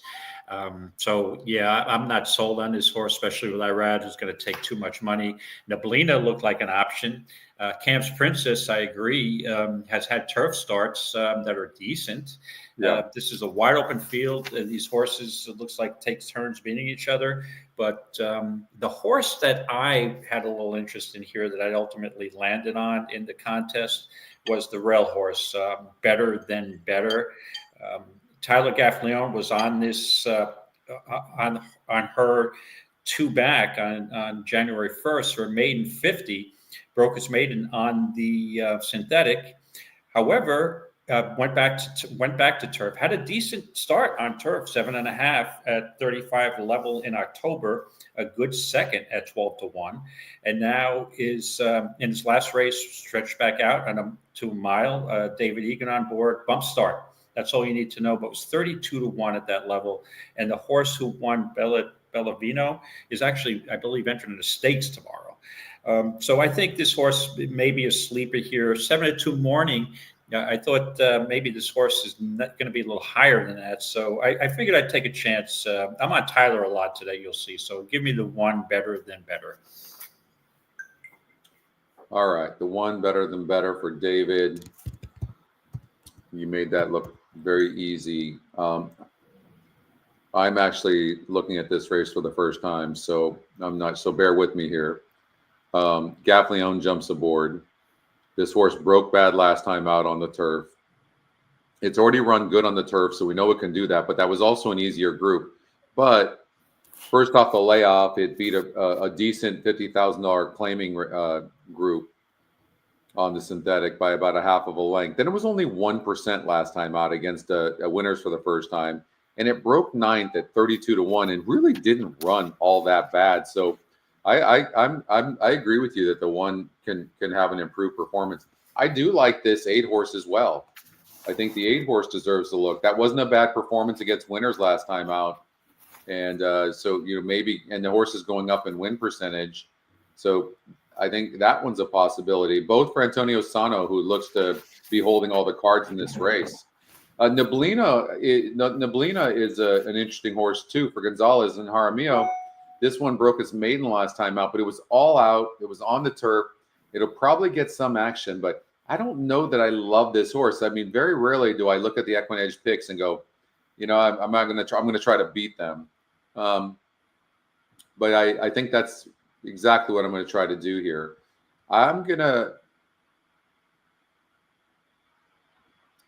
So when you look at the horse to watch metrics here, you can see that the one horse is based on being the top win and lowest EE morning line. These horses win 33% of the time for a negative 12% ROI and 70% in the money. This horse is 22%. So, but in these situations, these horses win 33% of the time. So that's very endorsing. Here, you get higher prices here with these horses with a top GSR and lowest EE morning line at 7-2. So both of them are at 7-2. And the EE long shot, and these horses win only 18% of the time, which is a little bit higher than the 14%. But there's really a lot that's pointing towards this one horse. And, I like the fact that they're not dropping in class anymore. They could have easily gone to the synthetic and they didn't. They're like, hey, let's stick to the turf. They're sticking with it. I think I'm going to join you on this horse here. So I'm going to go with the one better than better. All right, jumping on the Dave bandwagon. Yep. Okay. Yep. It's a wide open race. There are worse places to be, David. Okay, there you go. All right, and then I do think Cam's Princess might run good as well, but I'm going to go there. All right, so then just making sure we don't miss anything. Aqueduct race number 1, which is the first of the feeders, you guys. So make sure you get your bets in, okay? And then the important, just so full disclosure, that important text was from my son Kevin, and he wants to know who to play in the feeder. So he's going to be competing against you in the feeder. So one of the Harrisons will be in against you today. So wait, you're not in the feeder? You're not in the feeder? No, I'm in the feeder for the UBC. Okay. Yeah. Okay, fair enough. It's not. Well, you've already qualified. You have one entry into 2026 already, so you're feeling pretty comfortable. I do. Yeah. All right, makes sense. All right. I could say I think we can all agree that there's plenty of time for me to get a second seat. Yeah. No, I got a little time there. Makes total sense. Total sense. Gulfstream Park race number 7. We got to do this in 4 minutes, so start us off. Okay. All right. Well, it's hard for me to pick in a race where Scotty McKeever, my friend and co-host here, or host actually, has a horse. So I probably defer and say I'm not even going to tell you who my pick is because I don't want to piss you off. Because I'm tempted to take your horse, but I don't want to jinx your horse. Well, let me ask you a question. Yeah. Let me ask you a question though. Is there a horse in there that you think looks good? Sarkis, great. He always does. He's a very calm, relaxed horse. He's training great. That was a very tough field we faced last time out. But there's some of these droppers in here that you just don't know how they're going to come out and they're going to perform. But Sarkis is doing very well. I will say that. Right. Now, I'm tempted to use Sarkis, but in this case, I'm going to avoid it. And I thought it came down to a couple of the droppers here. A horse that did intrigue me was the 7 Racing Driver. Yeah. But I decided not to go in that direction. This horse off his last race, clipped heels, walked off. Wasn't bet in those last 2 starts at Maiden Special. However, I'll go back to Sarkis in that Tampa race, the 2-turn race, mile and 40. Statesman could be a nice horse. I think Sarkis has a chance there, but I'm tempted to okay, should I switch to your? But I don't want to. I don't want to jinx your horse. Okay, you won't listen. I appreciate that. I'm not even worried about it. Let me just say this though. Okay. What I will say, and just keeping it real, is that showing that speed that he did going that mile and 3/16, and now cutting back to 7 furlongs here going 7/8. I like it. And the horse ran very well going 7 furlongs. Hey, Ross. So I think, he's fit and ready to go. Luca is very confident on him and has been on him in the mornings. So I'm anticipating, I'm anticipating a big effort. And the other thing I like is it's very difficult. You know how those outside posts are. The 7 and 8 both, I think, are contenders, but they really don't have a lot of speed.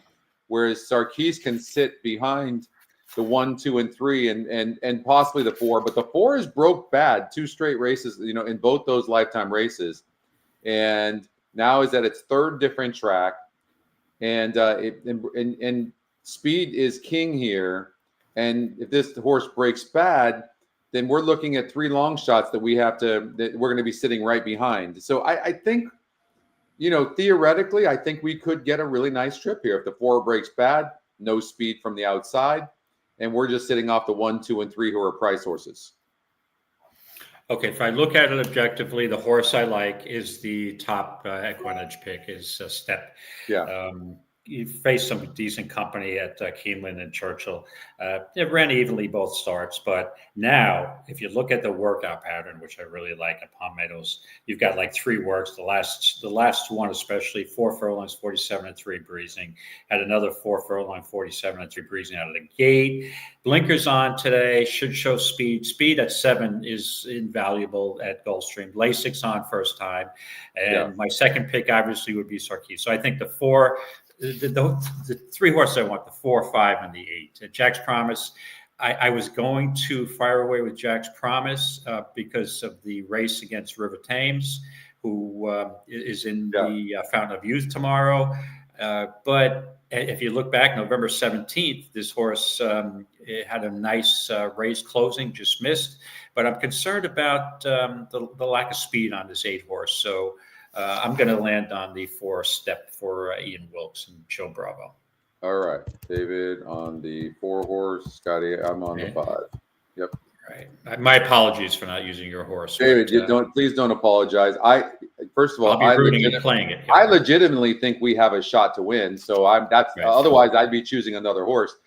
In fact, we scratched out of a race at here, I think it was a Gulfstream Park. I can't remember now, but about a week ago, we scratched out of a race. Dan knows. And because I called Kathleen, I'm like, we have no shot, Kathleen. And so we scratched out of this race. So the fact that we're in this race, we feel like we have a good chance. So let me ask you this. Yeah. Scotty, Sarkis, do you think he'll be able he's got enough speed to get the lead in here? No, we don't want him to get the lead. He doesn't need it. Okay. He's so kind on himself. Like he's tactical and he fits in here. And again, one of the reasons why I like him is because the 4 horse 1 has broken terrible in the first 2 starts, and then the 7 and 8 don't seem to have any speed. I think the setup is there for us. So we'll see. Let's go to Aqueduct though, because we've got a feeder. Sure. Yeah, let's do it. Yep. Yeah. All right. So we've got. So who are you rooting for? You're rooting for the 4, and I'm rooting for the 6 horse Material Girl, who's 1 to 2. All right. I was going to say 1 to 5. 1 to 2. Yeah, 1 to 2. It's going to be the break for the 6 horse. Let's see what happens. Holy shit! My horse is 30 to 1. All right, here we go. So 6 broke on top. The 5 horse and the 6 horse are dueling. 5 horses 16 to 1. And Farmhouse on the inside, who I thought would be pressing on the inside, didn't. But, it's what we thought. The 6 horse is going to have no excuses from here. Sitting on the outside, about a length behind the 5 horse right now on the outside, where the 1 horse is in third, seems to have some horse. Here comes the 3 horse, Willful Mama, who seems to have some horse as well. And the 2 horse. And the 4 horse way back looks well out of it and struggling. All right, they went 24-2 for the quarter mile, and they're still on the backside coming around that turn. And they went 49-3. And the 6 is coming on. 5 seems to be struggling a little bit. 1 seems to be struggling. Really, nobody's really. Oh, the 3's toast. 3's done. 1 is trying to come but struggling. 2 is done. The 5 is really fighting hard. This is a 2-horse race between this 5 horse at 16-1, Pretty Magical. But Material Girl gets the lead at the top of the stretch, and under left-handed urging right now. But the 5's not stopping at all. No. In fact, the 5 just put its head in front. Oh boy. And gonna win this race. Wow, 16-1. That's they got the wrong right long shot. Yep. Mm-hmm. There you go. All it takes. And here you go. So now Pretty Magical did come out of that race with Lottie Margaret. So to me, one of them came out. I just picked the wrong one, right? Lottie Margaret who aired in her first 2 starts. Insane. So, yeah, wrong long shot. Where do you see that? Like, as we look at this, David, like, where do you, this race 2 back, got second by a length, so showed some talent. And then here, just didn't run. Like maybe, was 14 lengths back here. And that second call was only 2 lengths back. Maybe you can see this horse at a price. Was only 2% 3 races ago and didn't run bad off the layoff. So, go back 2 races. Yep. I think what happens is when you see a horse losing by 22 lengths, it's so easy to discount that horse.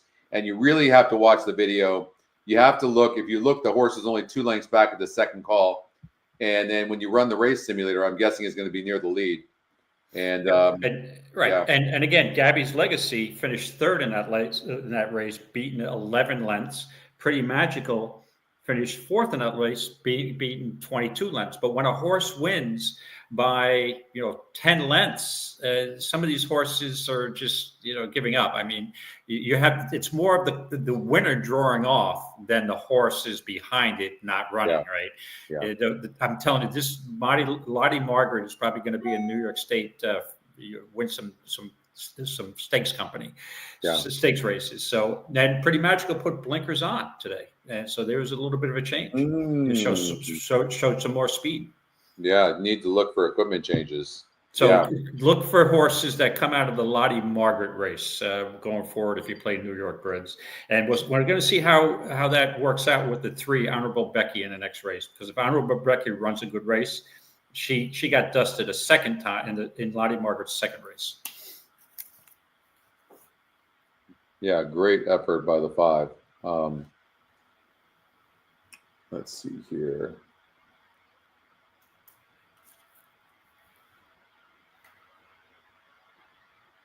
And you'll notice this Mirage is good on speed horses. He gets his horse out of the gate, and with blinkers on today, that was the key. The horse got out of the gate. Well, and there, certainly it's a possibility that this horse has been drawing inside posts too. And it's a possibility that the horse did not, like Patrick says. I agree. Is maybe think about kickback as well. Mm-hmm. Yep.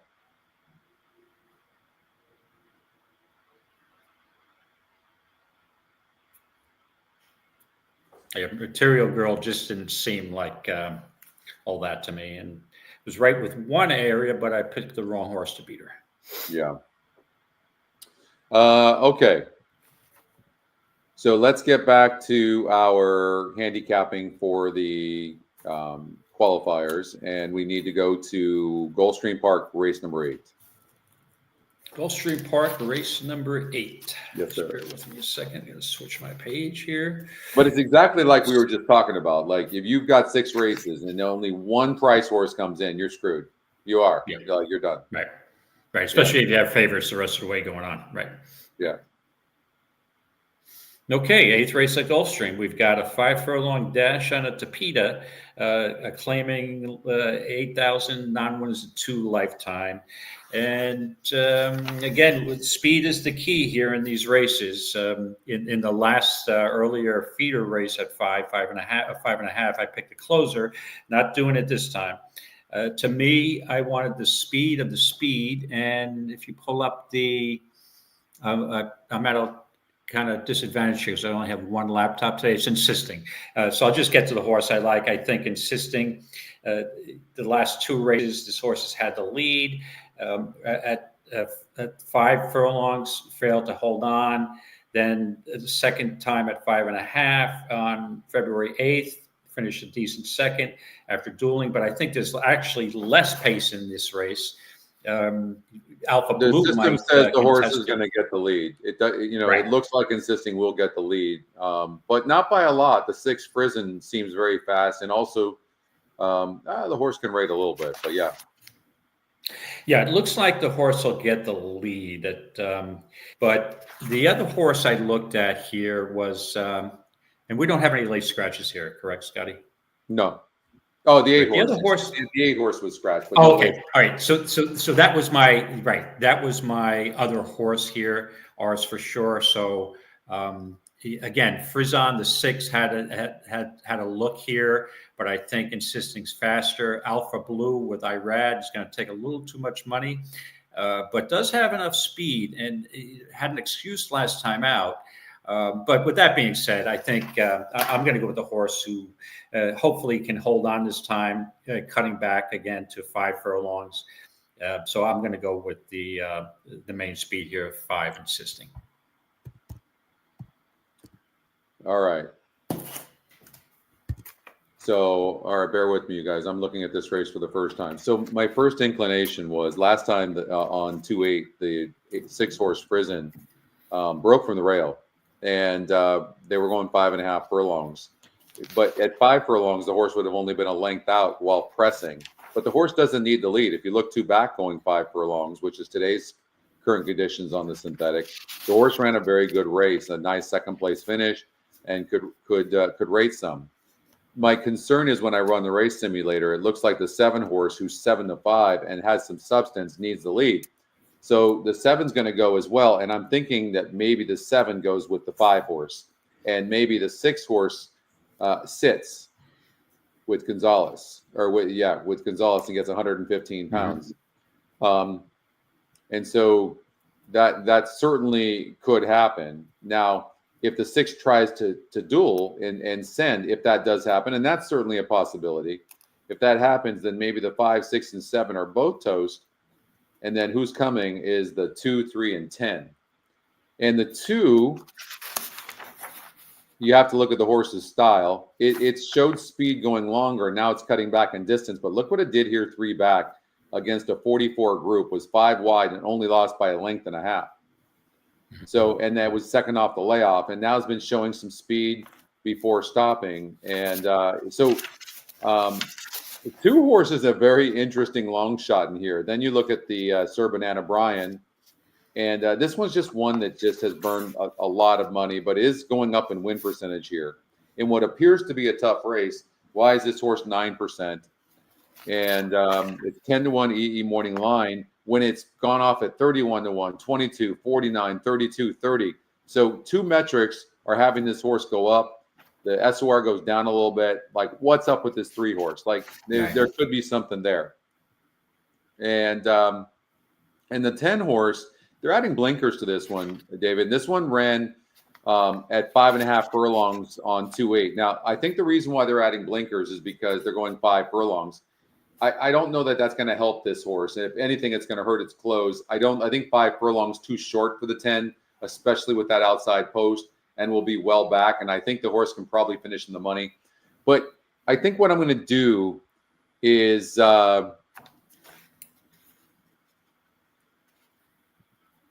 it's a tough one. You going with the 1 for 19 horse, Sir Banana Brian? I think I'm going to go. I might. I'm certainly looking at that. I don't mind the It ran in that last race, but it was pinched early, and all of a sudden now it's 10-1 and it's 9%. So and so it had trouble, and that's the thing I look for too. It had trouble. It is cutting back in distance, but I actually don't think that's a bad thing. And then I look at Breezer. Look at two back. It went from the 11 hole. I mean, this is a legitimate long shot. Especially, I'm going to go with Breezer. I'm going to go with the 2 horse. Okay. And I won't be surprised if the 3 horse wins, but I'm going to go with the 2.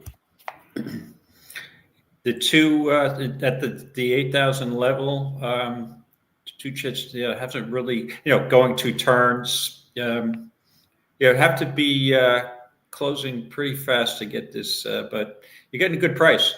Yeah. All right, Gulfstream Park. Let's go to race number 10. Okay, they skipped 9. Oh, okay. So the 10th race at Gulfstream. Before we do that, let's go to Gulfstream Park race number 2, which is a race where I had the 1 horse who's actually getting bet to 7-2 right now at 23%. EquinEdge's second pick. The 9 horse, Just So Pretty, a horse that you talked about and liked a little bit. You ended up going with the 7 horse Hello Beauty, who's 42-1 currently. Whoa. Yeah, moving up in GSR from 52 to 62. And this is the race where we had the reason I ended up going with the 1 horse is because of the long sustained runs on the turf that the 1 has shown. Now it's been off since May, but it's not in for a tag. And Mark Cassie's pretty darn good with layoff horses.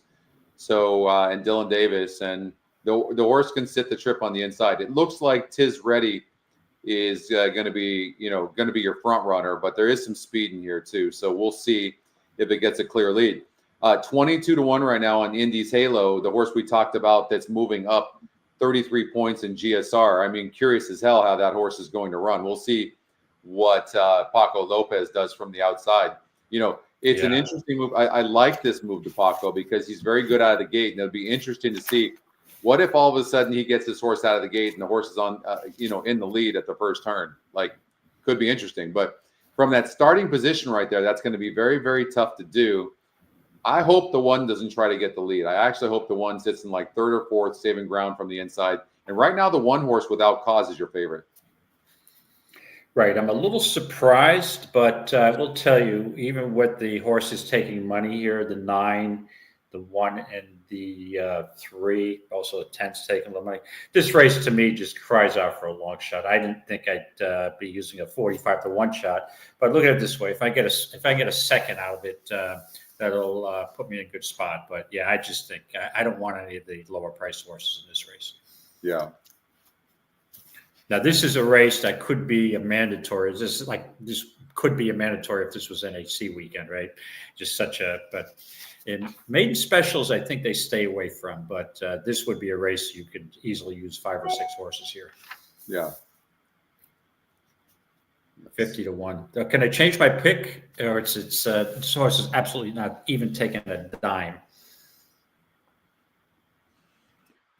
I didn't realize that I actually hit that trifecta in the last race and actually lost money in it. Surprising.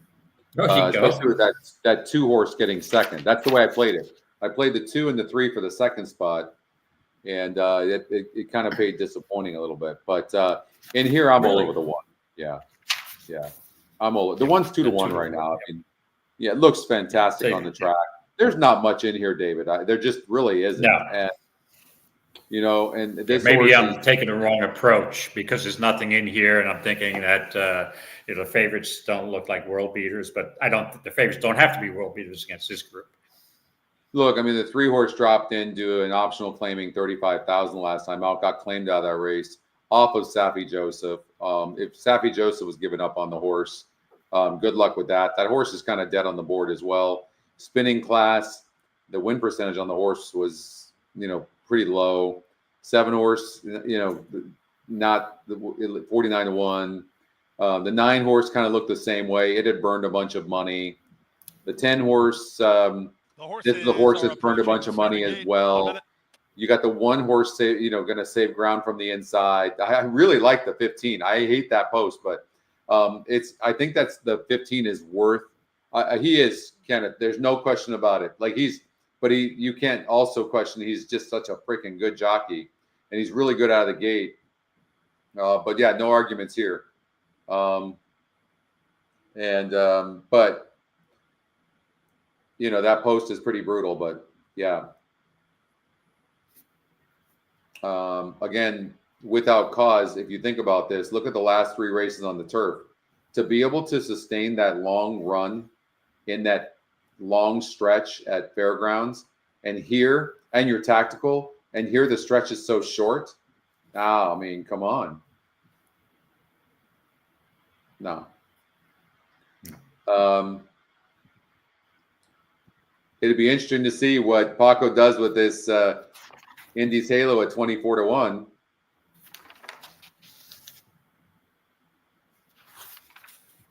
The horses are at the gate. It's now post time. Moving in for a start, race number 2, start of the early pick 4. 2-1 favorite is the Rail Horse 1 Without Cause. Yeah, may try to gun. Davis has the riding assignment for trainer Mark Cassie. 5-2 on the 9, Just So Pretty. Joel Rosario. The jockey on the 1 Gargan. Is Dylan Davis, Early you guys, pick 4, and past $100,000. horse can rate some.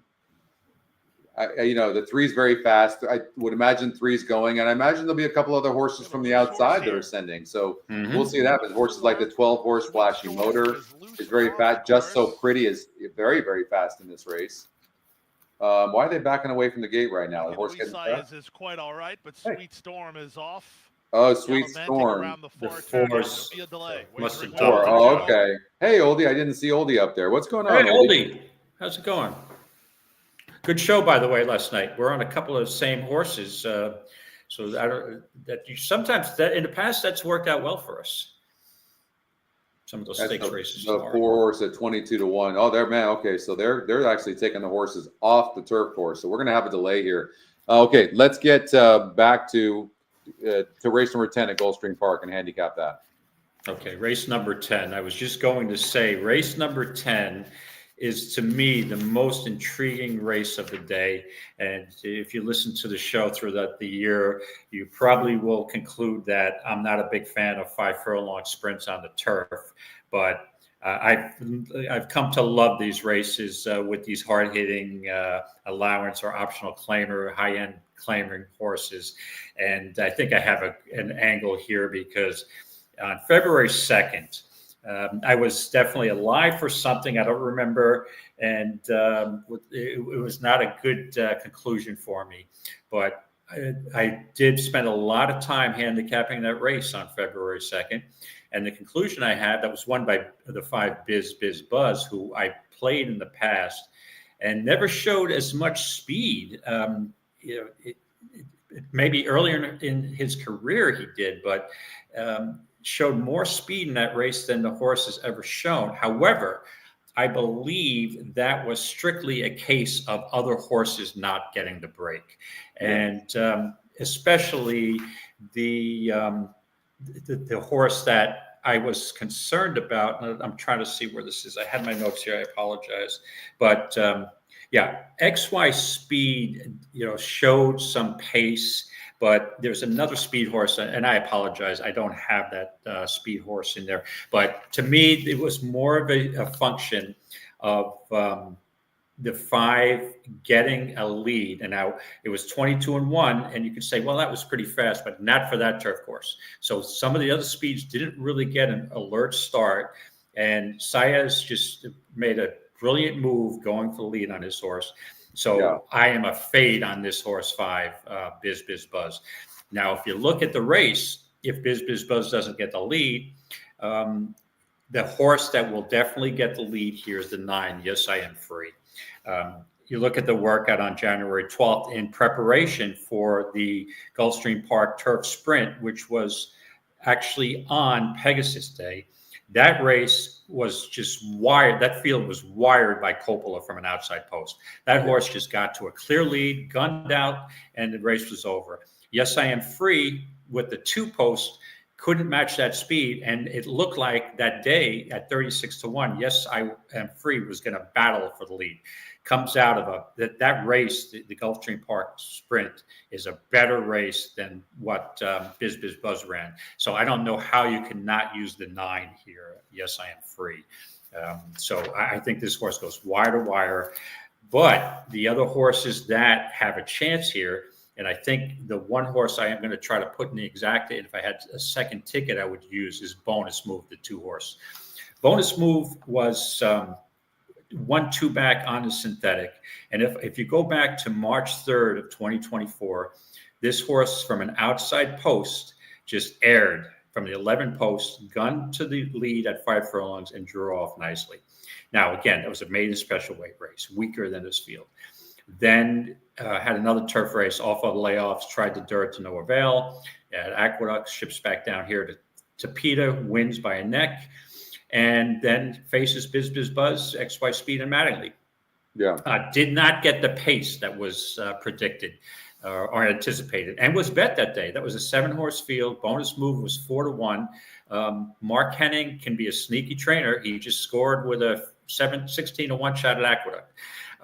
So Bonus Move, to me, if someone presses the 9, could be a live long shot here to hit the board, but I'm not sure I have enough confidence in the 2 to use on top. So I have 2 tickets. The 9 is going to be clearly on 1, and the 2 Bonus Move will be on the 2nd.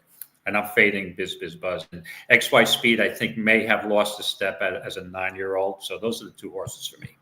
9-2 for David. I'm taking Mattingly, 10-1. I think this horse is tactical. This horse last time out, off of a layoff, by the way, from August to February of this year, steadied and had a rail trip last time out and still only lost by a length and 3/4, getting a 3rd place finish. So Dylan Davis, I think, might have a big day. I hope he does. And I see Dylan doing very well. Now, the other consideration in a race like this is there's so much speed with the 9. I don't like the 12-1 on the morning line. I just don't like it. That was concerning. I agree. Yeah, I like, and it's not just about one metric. So it can get it wrong, of course, but I did not like that 12-1. It is fast. The 11-horse Urban Legend is very fast as well. And this one could press. There is going to be some speed in here, and the 11 is wide, but going to get the trip. So those 2 horses are going to go flying. So what I see though is the 3-horse sitting on the inside, and then you can see it's finishing. But so is the 4-horse XY Speed, who's the EquinEdge top pick, comes out of that same 2-2 race, but that horse had a perfect trip last time out, perfect. And so for those reasons, and the 3-horse not having a perfect trip and only losing by a half a length over the 4-horse, I think I'm going to take Mattingly to reverse that order and come back. And you got Biz Buzz, the EquinEdge long shot. The system shows this horse closing and winning, but the horse's style is to be near the pace, and there's going to be just a faster pace in here that was last time out. I'm a little worried about the style of the 3, to be honest with you, because it does need to be near the lead, and maybe that's a mistake. Maybe we should be looking for a horse that actually is going to close in the race. Is there a true closer that looks talented in here? The 2 Bonus Move. Bonus Move, huh? Yeah. Yeah, for sure. And it came out of that same 2-2 race. You know what I'm thinking? There was just not enough speed maybe in that race. But it did beat easier, and it barely got up 2 back, though, David. But that was also on synthetic.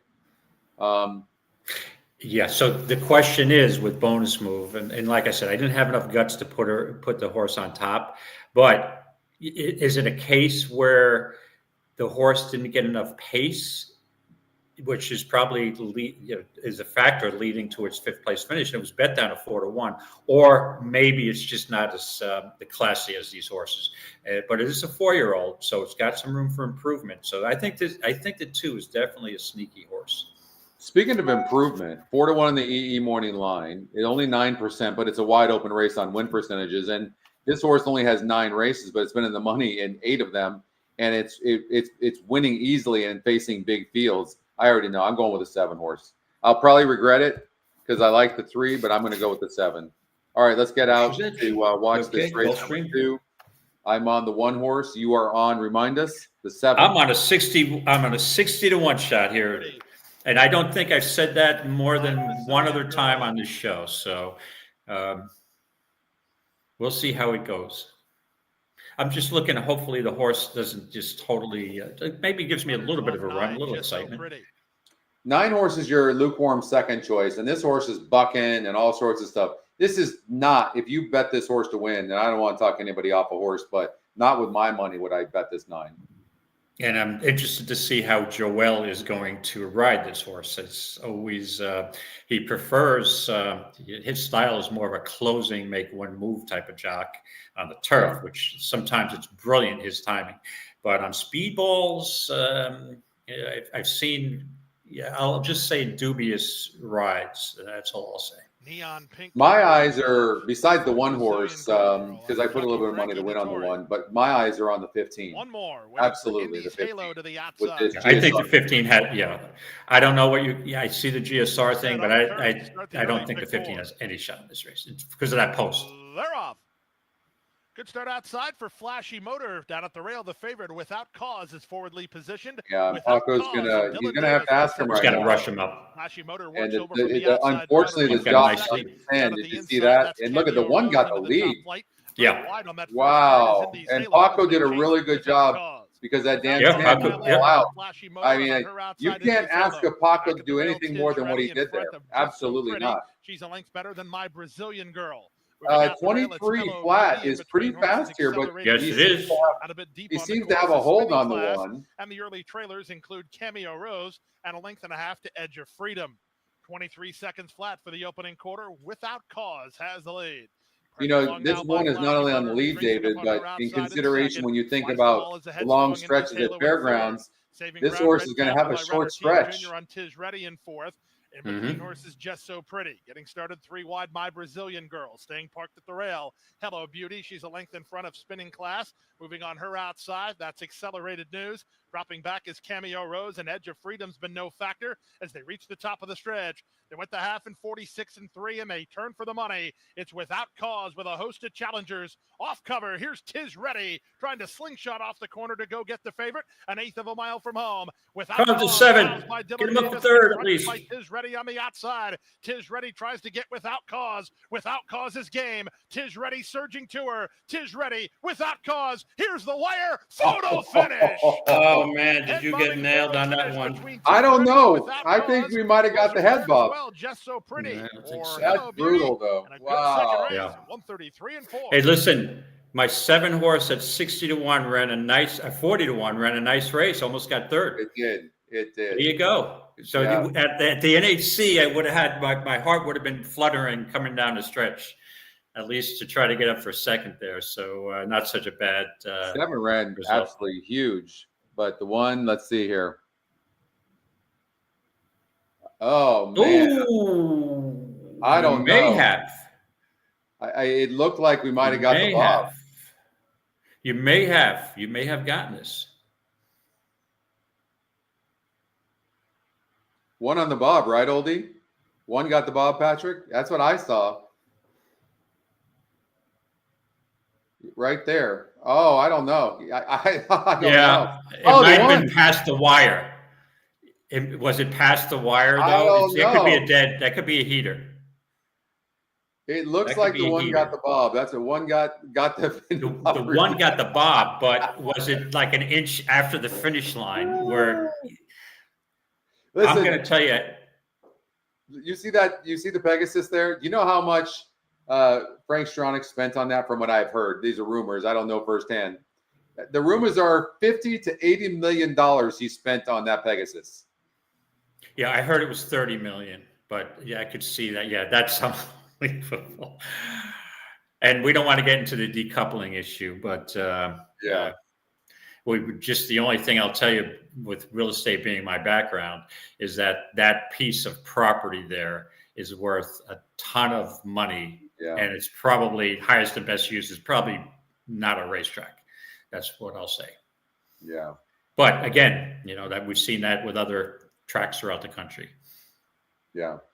I'm going to tell you, I'm going to predict that this is a heater. For your sake, I hope you got the win, but I think that Bob was, right past the finish line. Al, congratulations and happy birthday to you. Big boom for you. All right. Happy B-Day, my friend. Thanks for joining as a regular participant, a part of the EE Nation. Well, that was an exciting race. That was the one. Yay! There you go. Congrats.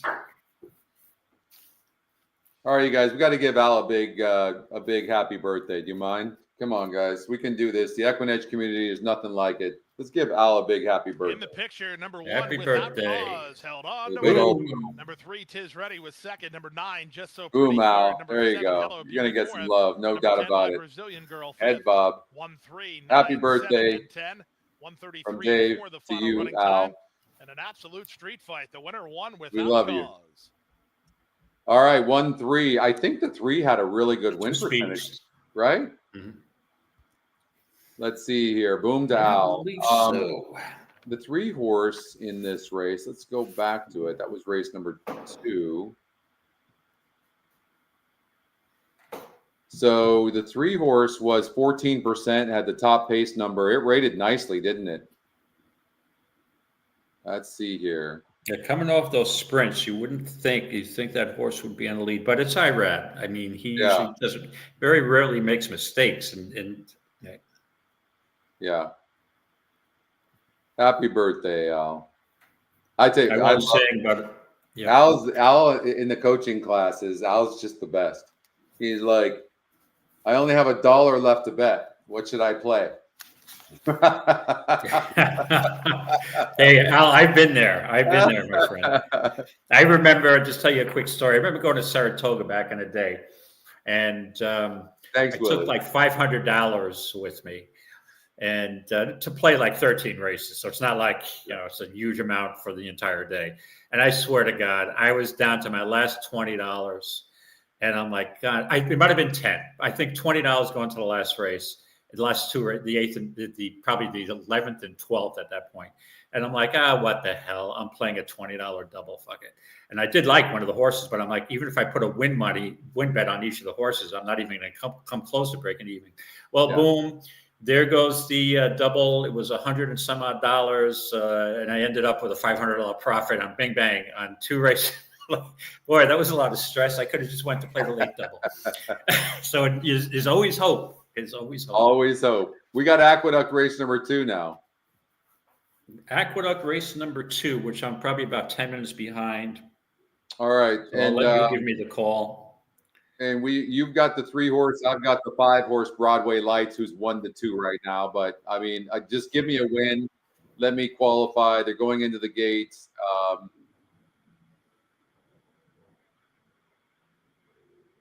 And I've got at 15-1 on Honorable Becky. I'll take that. All right, come on. One of these long shots. Honorable Becky comes out of that Lottie Margaret race, and so did the prior winners of the first race. So let's see. Let's give me I'm not sold on your horse there, Scotty. Broadway Lights at 2-5. Nah, it's done. Done deal. You're on the 3 horse. Honorable Becky. You got it. Wiz is on the 3. I'm going to be honking. I'm going to honk for donk after this race. I'm going to do a honk. All right, here we go. All right. I'm going to just take a break and I'll watch the race so I can see it live when I'm grabbing something to eat. I'll be back in 2 minutes. All right, sounds good. I mean, they're flying. That 1 horse is flying. The 2 horse, Honey in the Bank, is in second. Here comes the 3. The 5's now starting to make a move on the outside, but Central Casting, like we thought, would be on the lead. But flying, I don't know what the quarter mile, 22-4, very, very fast. 5 horse seems to be well within hand, sitting in second right now. 2 horses done.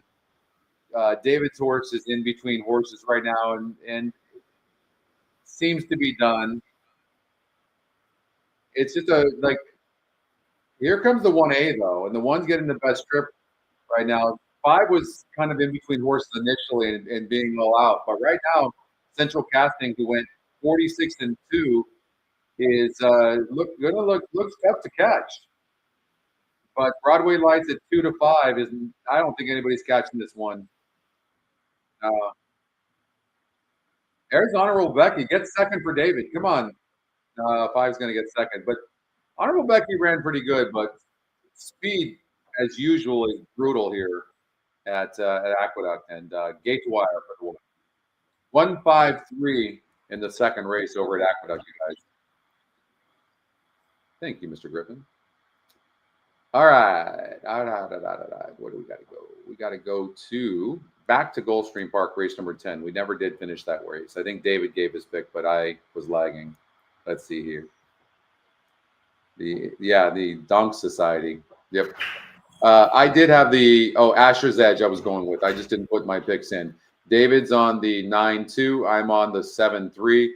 I'm struggling a little bit. I just don't know that the freaking 3 can rate, so it's throwing me off a little bit. Second off the layoff. It had a tough trip. It might be able to rate. Asher's Edge, though, is in good form, no doubt. Faced a big field last time out. Lightly raced, been in the money in 8 of 9 races. Has earned $120,000 of recent. And can it handle this increase in class? I mean, maybe.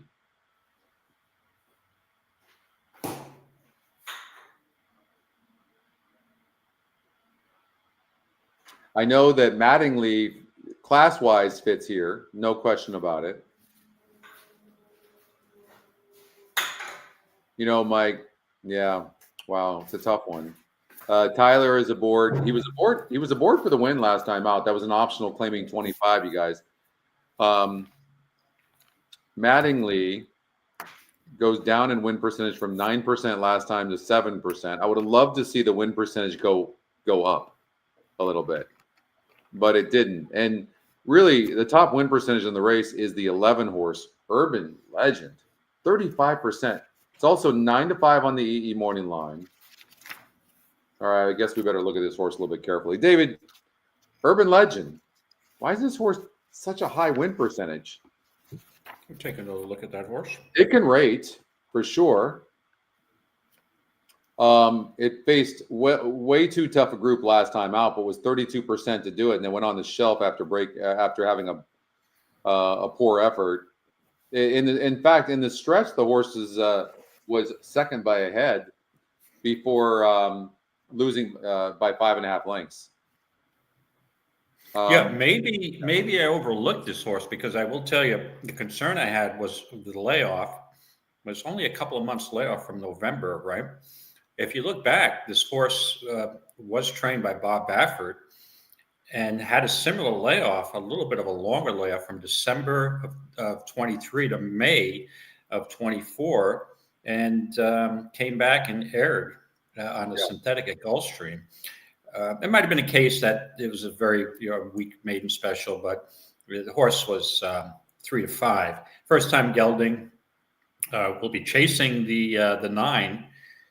I mean, it's a contender. Like I said, this race fascinated me, and I think it's probably the best race on the Gulfstream card today, or most competitive race. And again, it's not usually a race that I would play, but I've learned to love these optional claimers, high-end claimers that take turns beating each other. They're fascinating races. Let's take a. You know what? Let's do something here. Hold on here. Gulfstream Park, race number 10. Let's see if we can do something with the staging site. Let's see if we can pull this off. Let's see here. Let's see.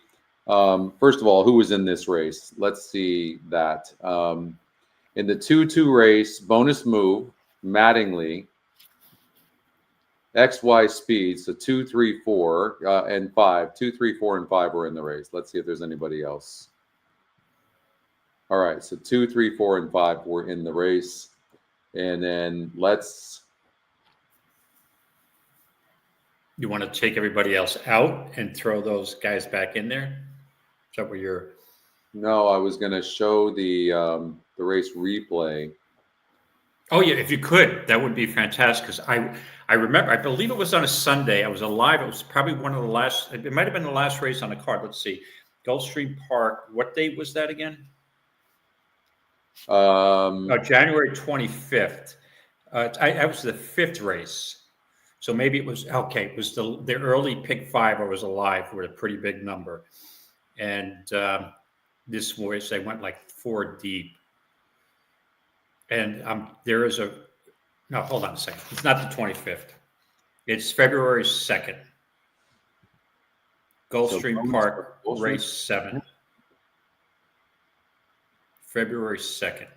And there's a speed horse or 2 that didn't get out of the gate well. And that led to Biz Buzz getting the lead.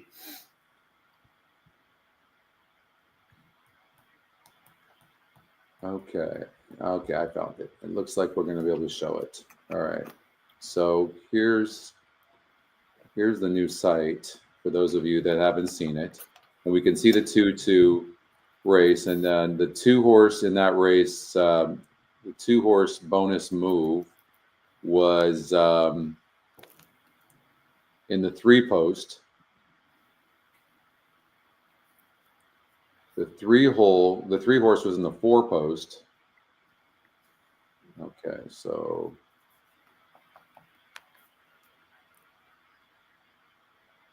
all right, so 3.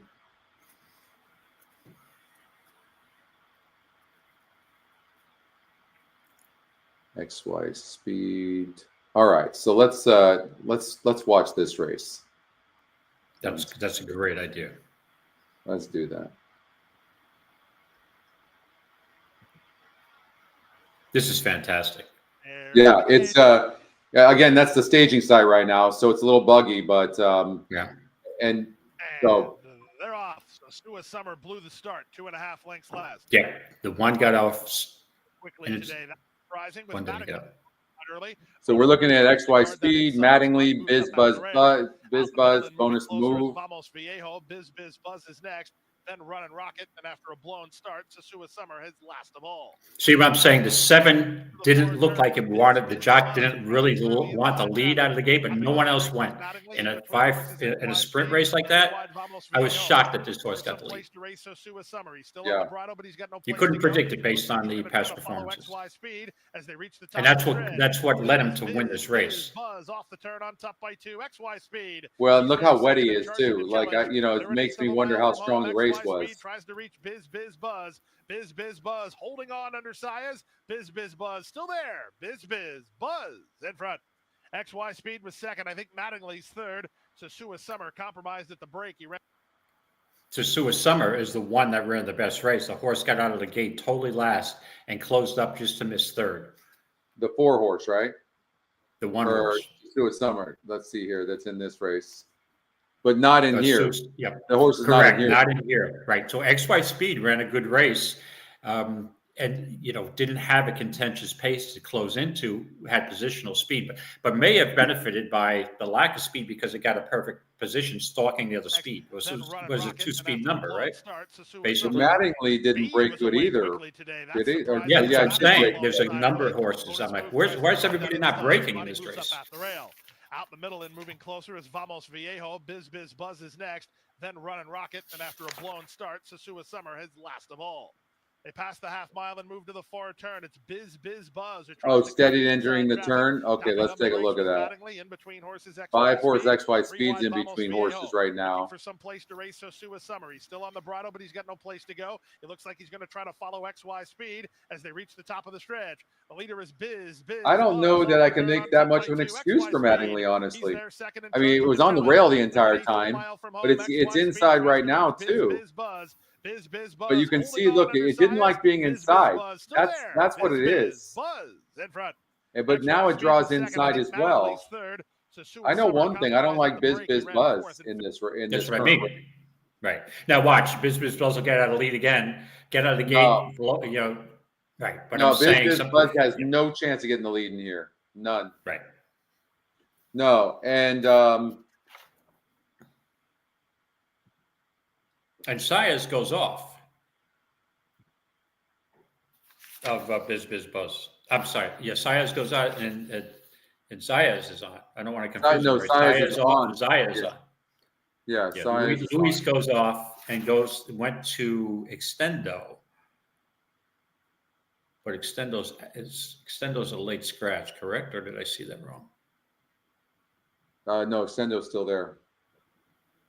Yeah, off the layoff. I did wager on that horse before at Monmouth last year, and this horse just missed a couple times.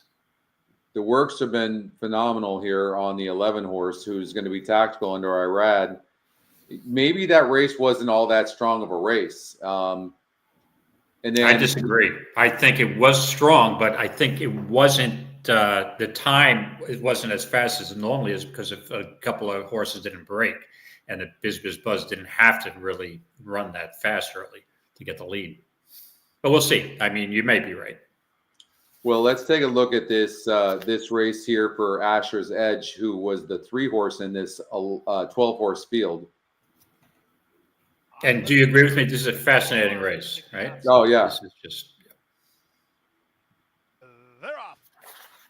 Good start toward the inside for Esperon, who heads off for the early lead. Speed Figures has speed from the inside. Moving up from the outside, that's Red State into the top flight. These 3 are quickest. From behind the speed, Asher's Edge gets a good tracking spot. Hefe de Obra is next. Trying to race on from mid-flight is High Limit Room. He's dropped better than 7 lengths off the lead. He's 3 in front of Banneker. He's dropped better than 9 lengths behind. Then it's a gap of another 2 lengths back to Haymack. It's Jack. He's racing just in front of Omaha City. Out the back early are Playground Legend and Born Flashy. They reach the top of the stretch. Speed Figures makes the bid on the There's outside. yeah, you can see the 4 horse The favorite Hefe closing Over right did not now, kick on. trying to get out right Asher's now. Edge Does loves get the out horse right to work here. with. He's trying to split horses. And, Eighth of a I mile mean, to that go. horse in Asher's between Edge. horses there didn't have the best trip, and then boom. Tyler Gaffley This horse is putting on a doing very, terrific very clinic well this right now. weekend. Asher's Edge going Yeah, away. that's pretty impressive. It's very close for second. It's a 3-way go. And there's going to be a lot of speed in here to set it up for this horse. Just a matter of whether this horse can actually handle the, the increase in class. But that was pretty impressive, to be honest with you. Right, and in Asher's Edge favor, it's only a 4-year-old. So maybe against some of these hard-hitting older horses, I mean, yes, I'm free as a 9-year-old horse. XY Speed is what, another 9-year-old. Biz Buzz is 6. Yeah, so maybe that horse has got more upside as a 4-year-old. And I feel that way also about Bonus Move may have more of an upside than some of the others here. Yeah. I mean, Bonus Move was just a fascinating race. Bonus Move was right there last time, though. But I mean, 2 back, this horse did close, but that was pretty impressive. This horse won that race pretty easily, and that was the 2 times on the turf, and this horse is so the first time it went 5 furlongs on the turf, it didn't run well, but this horse is really in good form right now, David. I don't know, like it obviously is facing tougher here. Can it handle the increase in class? Right. And then you have Urban Legend, who's definitely the class of the race. Yeah. This is one that if you wanted to play a pick 5 or pick 6 and say, hey, listen, I'm just wheeling this last race, I wouldn't argue with you. This 10th race at Gulfstream, I guarantee you, if this was in a couple of weeks, this would be a mandatory race at the NHC. Oh, for sure. Yeah. I'm gonna stick with the 7 horse. So that's my gut, and so I'm gonna stick with the 7 and say that horse is doing very, very well right now. The connections seem to have a lot of confidence. Gaffleone has a lot of confidence in the horse. You could tell that by that race replay. So I'm going with the 7 horse. Okay, and I'm going with the 9. Yes, I am free with a strong second with 2 Bonus Move, and that's my exacta in the 10th race at Gulfstream Park, which I will be playing for real money. I might even get tricky and mess around with a couple of triples. All right. So, all right, we're going to have the race for you live here at Gulfstream Park. Race number 3, David. The 1 horse has had some troubled races. It's your favorite right now. I ended up going with the 1 horse. How are we doing in the feeder anyways? I'm absolutely doing miserably. I have 0. I'm 35th of 134. And how many it looks like the top 26 will make it. So you're in contention. I'm in contention. So I still have a chance to qualify, to get to the qualifier. So in this race here, Gulfstream Park, race number 3, I have the 1 horse who I do like best, but Royal Ribbon is the horse that David likes, and this one's tough to see on paper, but it's 30% to win. The 1 horse has had all sorts of issues. We talked about Kathleen O'Connell's horse, and she's this horse is 3-1 on the EE morning line from a 5-1 odds makers morning line. There was one scratch, but this horse is currently 5-1. We talked about his choice, who's going to most likely be on the lead, but this horse has burned a lot of money, and also gets the bug this time. But I don't know. I don't know that that's going to matter. I'm still believe that this race is between the one horse and the 4. Okay. Bless you. Thank you very much. You sound like Elvis there. Is that your best impersonation? Thank you very much. Thank you very much. Thank you very much. Who's the 3rd place horse? In which race? This 3rd race? In this 3rd race at Gulfstream. Oh, you're looking for a triple, huh? Yes, sir. Trifecta. Yep. Right. I'd probably go with the Kathleen O'Connell horse, the 3. Yeah, me too.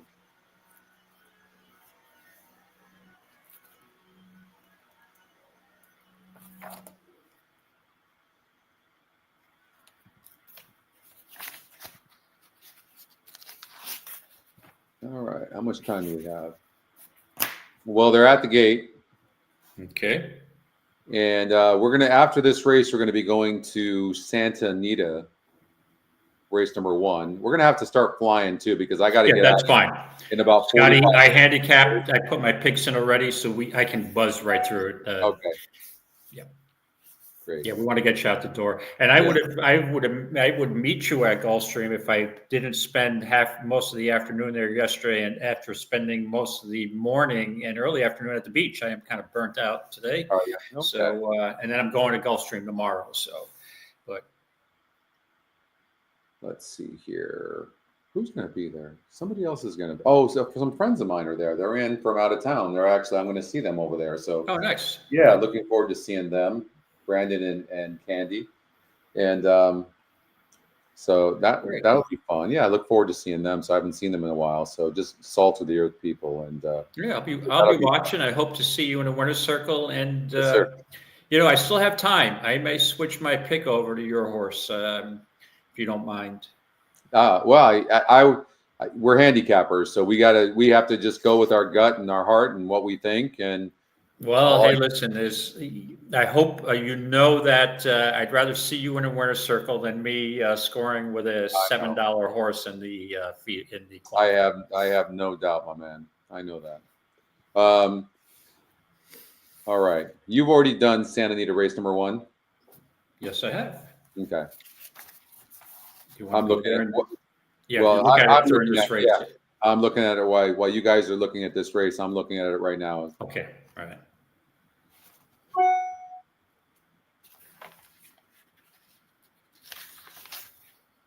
I didn't get any of the late scratches there. So if if you just let me know if there's something scratched that's there's nothing scratched in race number 1. Okay, and then we only have the 4th race, and then we have the big A, and then we'll be done. I will tell you, I'm a little chalky at Santa Anita, for better or for worse. Or maybe not so much.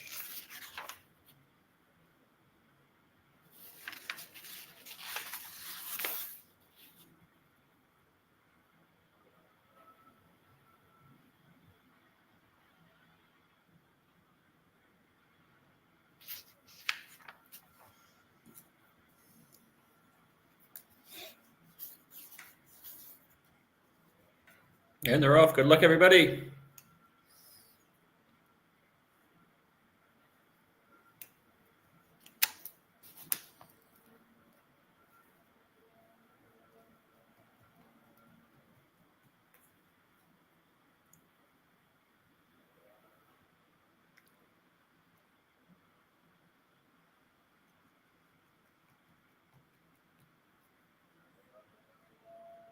That's very fast. 23 flat. Very fast.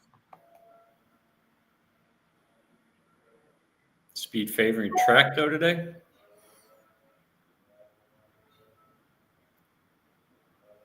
He's got a lot of horse on the 1. You just can't. The horse struggling already.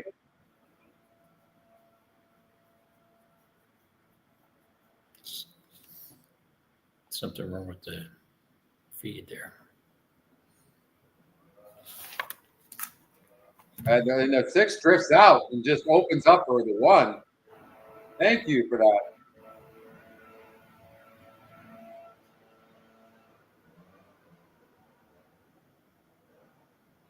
One's got the momentum.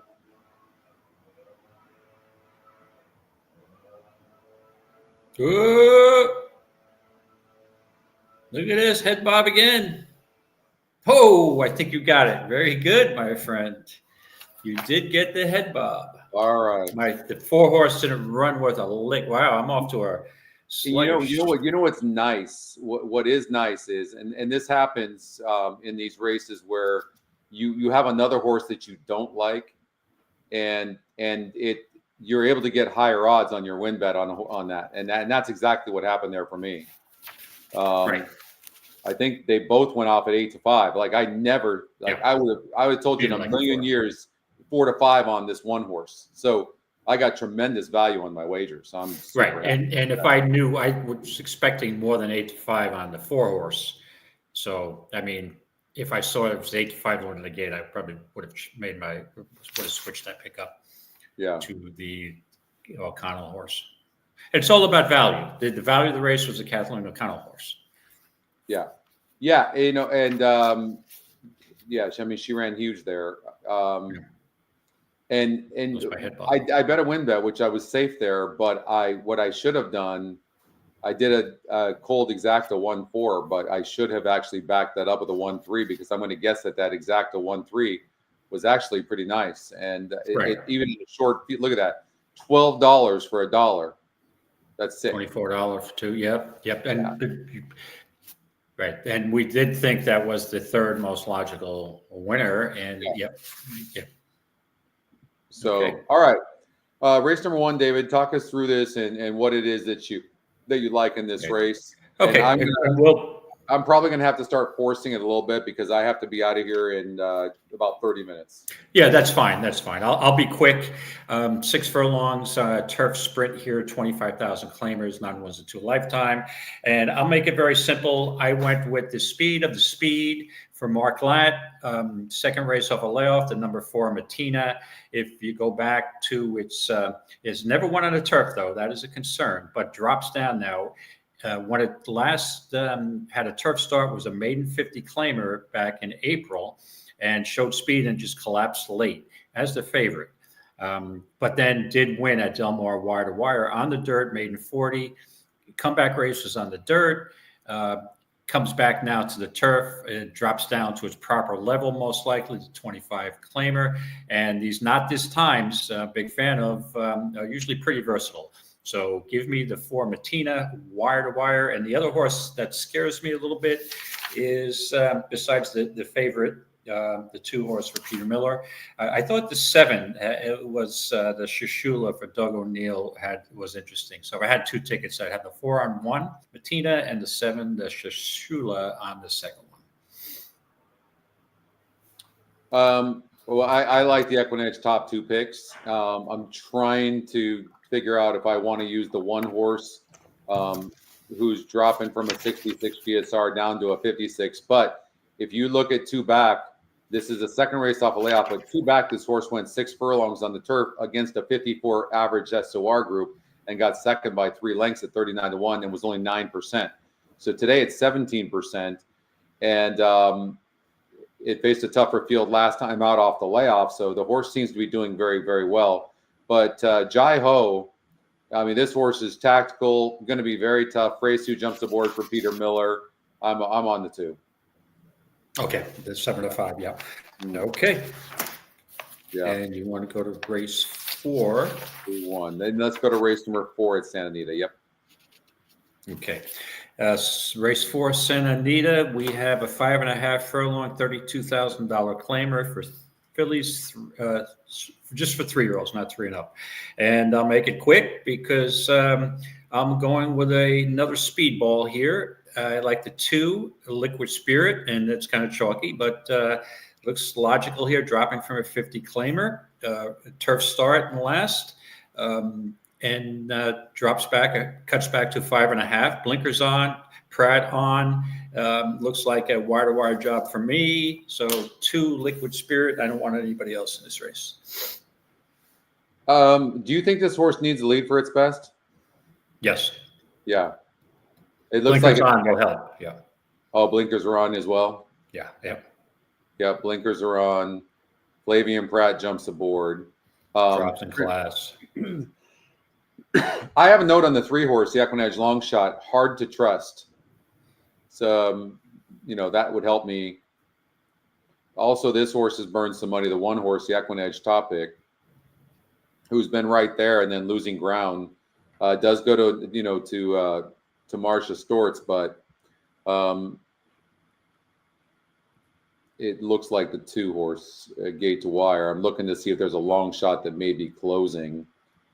3 horse Princess Daddy, again, I've got to note this one's a hard one to trust. It seems to need to be near the lead for its best. It just doesn't seem to finish. Gracie's Big Day. This one seems to be needs to be near the lead as well. It looks like Liquid Spirit is I worry about it a little bit because I don't know if it needs the lead, but you know what? There's a lot of horses that need the lead in here, and I think this one clears. And it's the top pace, top win, top GSR, lowest EE morning line, EE second pick. All right, I got to go with the 2 horse, Liquid Spirit. Okay, you're both on the same horse, Liquid Spirit. All right, so we've got 6, 7, 8, and 9 at Aqueduct to cover. Okay, and we've got about 3 minutes to post at Aqueduct third, so I think we can get through one of the races at Aqueduct. Okay. And because I did put notes on some of these races too, it's going to be pretty easy for me. Okay. So the 6th race is one of my key plays here of the day, and I think somebody had mentioned. I apologize, I don't remember who it was. What's your lock? Mortal lock? It's not a mortal lock, but it's my best bet of the day, and that's the 2 in this race, Strapped for Rudy Rodriguez. The interesting thing about this horse is that has some good efforts at 1 mile and 1/8. If you look at the last start. In a race that I watched and I had interest in, because I believe I have Traffic Master in that race who finished 3rd. There was kind of a slow, paceless race, which is pretty typical of these 1 mile and 1/8 2-turn races at the Big A, right? Speed is always good to have positional speed. And usually you don't have closers coming from dead last, but we have seen some scenarios that's happening with even tracks, and that day the track was even. There was no bias going on, and I was impressed how Strap just made a huge move, and the eventual winner, Frizzante, was bearing out a little bit in the stretch, and he carried carried Strapped out a bit, and the result was it was DQ and he was moved up. So technically he's only won 2 races out of 16, but if you go back, he's got some 1 mile and 1/8 races here that are competitive. This is 10 furlongs. It's 1 mile and 1/4. They don't run that too often at the Big A with this level. I just think you throw out the 2 off the layoff, off the claim, the 2 sloppy tracks.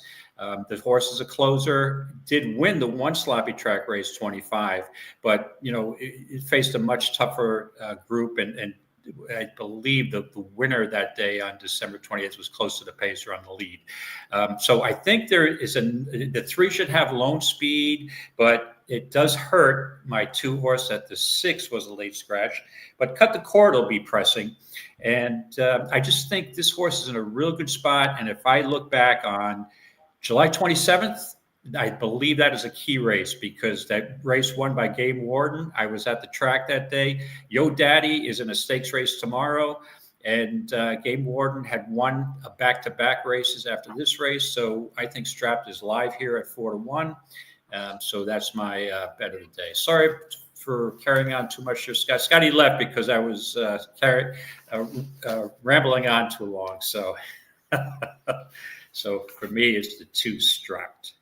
I think it's real sneaky here at going 1.25 miles. All right, I'm back, David. Sorry. Okay, so it's Strapped for me. I didn't mean to ramble on it long. Yep. Are you worried about the 3 horse going Gate to Wire? Oh, absolutely. Originally, that was my number 1 pick. But if you look at it in the percentages, I mean, the last race, this horse just got such a clear lead from the inside post. And I think that was a weaker spot, I mean, than what Strap comes out of. And the race before that stalked the pace and just barely got up by a head. This horse was claimed for 16. Very rarely do these claimers win 3 in a row. I mean, I don't. The horse looks like he'll be on the lead, but I think it's going to get pressure from the 5. Jeremiah Engelhardt's horse cut the cord second off a layoff. I think those 2 horses could duel a bit and set. I love the post, the 2 posts for Strap, but I agree. If the 3 went wire to wire, I'd be like, okay, the 5 didn't put any pressure. Not surprised, but I would tell you I'd take the 5 over the 3. So my exacta here will be 2-5. And Prove Worthy looks like an interesting horse, right? I mean, the 7 no horse. Speed at all, though. No speed. And that's what, yeah. And that's if you look early on, the horse is going to be well far back. And there's really, Talk about money burners, Scotty. Prove Worthy in the last 4 starts was favored and never got the job done. That's a money burner. No doubt about it. Yep, you're right. Cut the cord. This one's won 2 of its last 4 races and got a 2nd place finish last time out. This one was only 6%. I mean, Cut the Cord looks pretty darn good in here, no? Yeah. Oh, yeah. That's why I'm going to protect myself. I'm using 2 as in the contest as also a win bet, but putting a pretty nice exacta 5-2, 2-5. So the way I protect is I'll put a nice win wager on the 2. My exacta will be slightly higher, 5-2, and then I'll do a backup smaller exacta 2-5.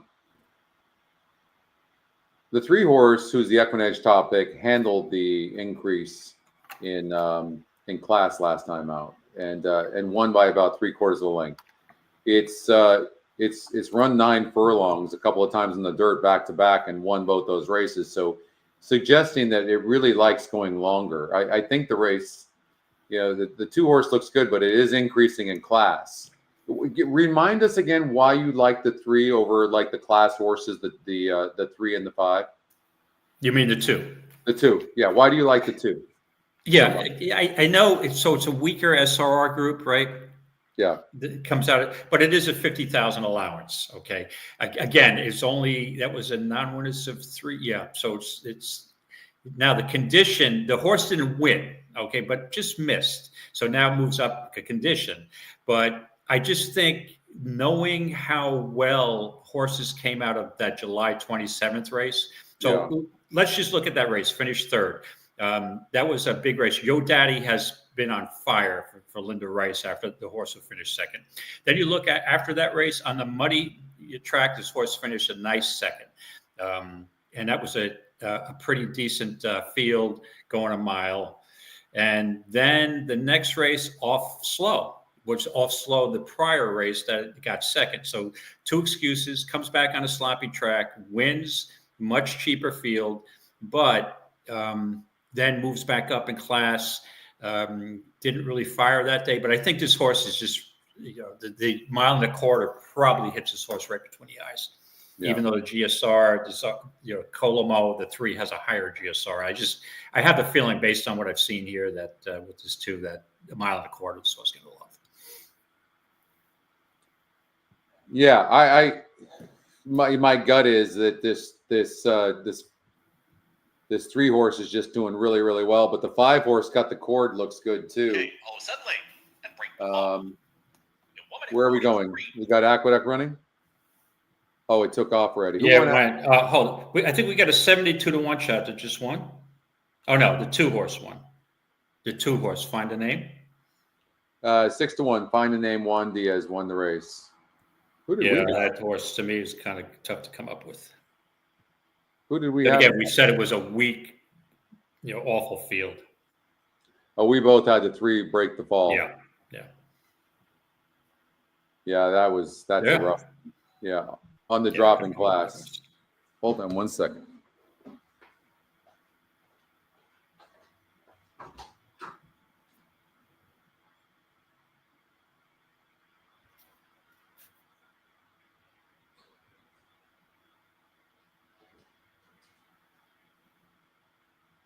Yeah, Alder, you might be onto something. Yeah, it's that just a weak field, and that may be the way to go. All right, sorry guys. Okay, so that was race number 6. I'm struggling with it between these 3 horses. I like your horse a lot. I'm going to go with Cut the Cord. Cut the Cord. Yep. That's the other logic. To me, that's my exacta. So, yeah, makes sense. All right, let's go to race number 7. Race number 7 at the Big A. We got a $40,000 claimer. None was a 2 lifetime for 4-year-olds and up, and going 6 furlongs. And to me, I thought this was logically a 2-horse race between the 3 Light the Way, who will be on the lead, but is 1 for 13 for Michelle Nevin.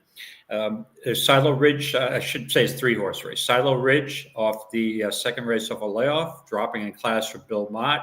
However, I will point out, does put blinkers on, but this is usually not Belmont's angle here. Usually when they drop a horse down, that's been racing for a higher level and really hasn't shown that much.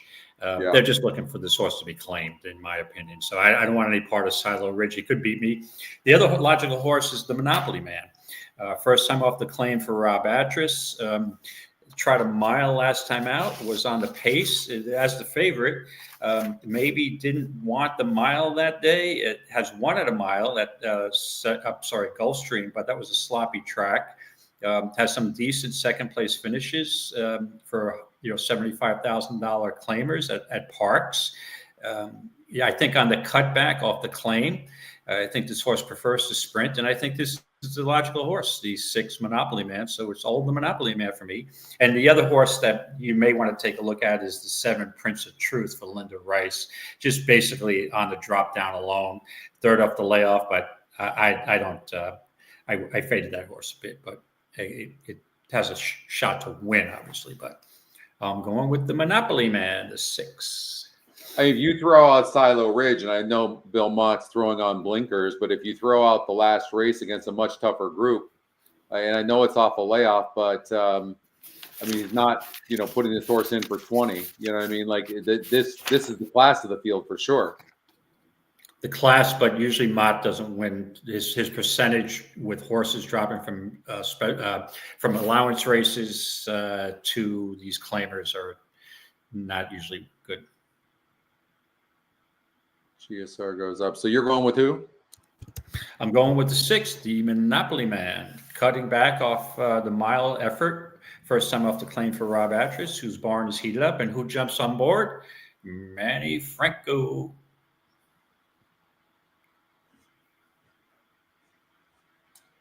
All right.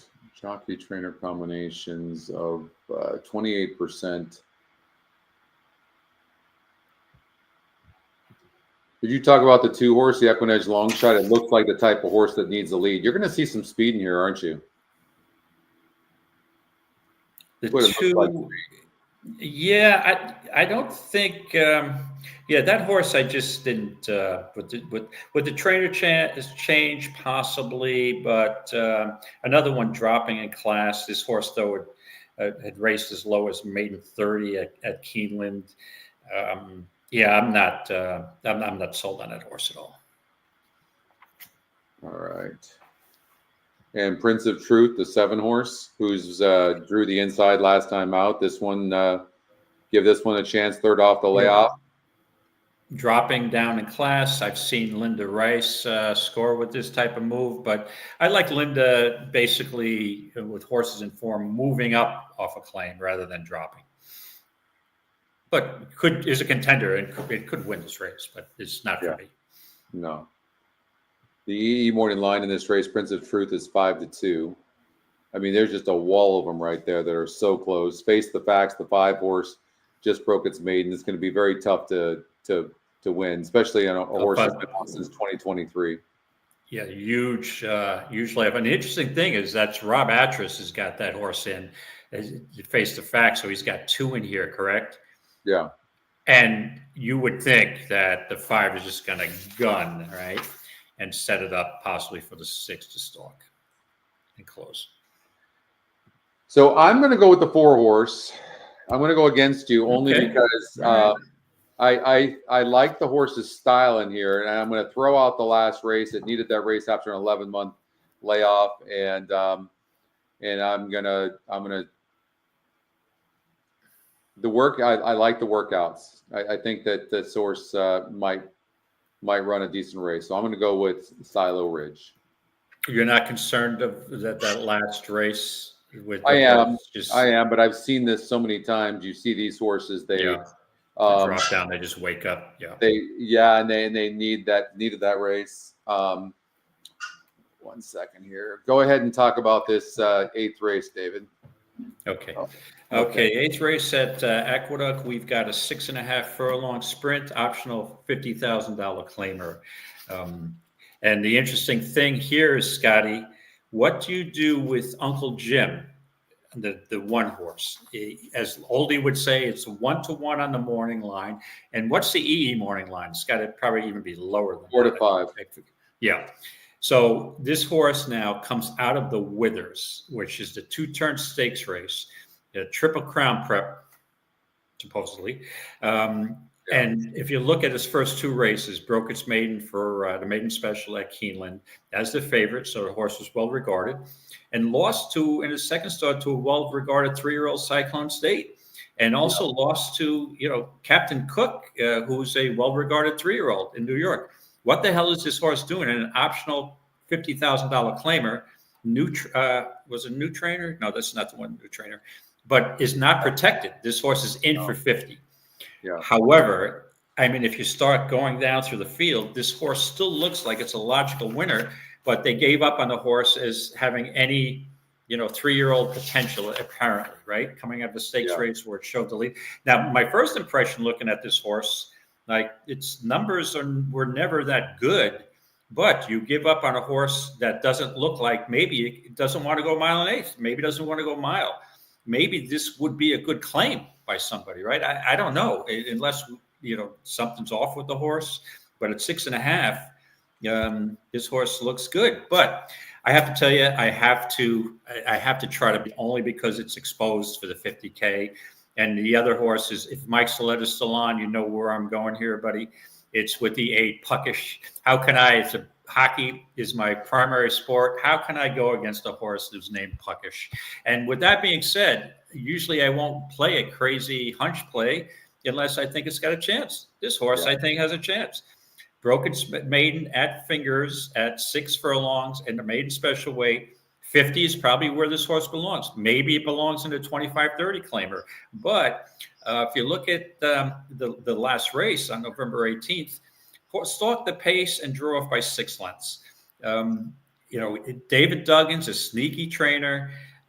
He takes over the reins. Katie Davis picks up the mount here. I'd like that. Lasix for the first time. And if anybody's going to run down the 1 horse, Uncle Jim, I think the 8 from an outside stalking spot is the horse. Any other horse you might want to use is Jerry's Out, but I usually don't play horses breaking their maiden at Laurel for $25,000 and coming into a $50,000 claimer here in Aqueduct. So it's the 8 and 1 for me.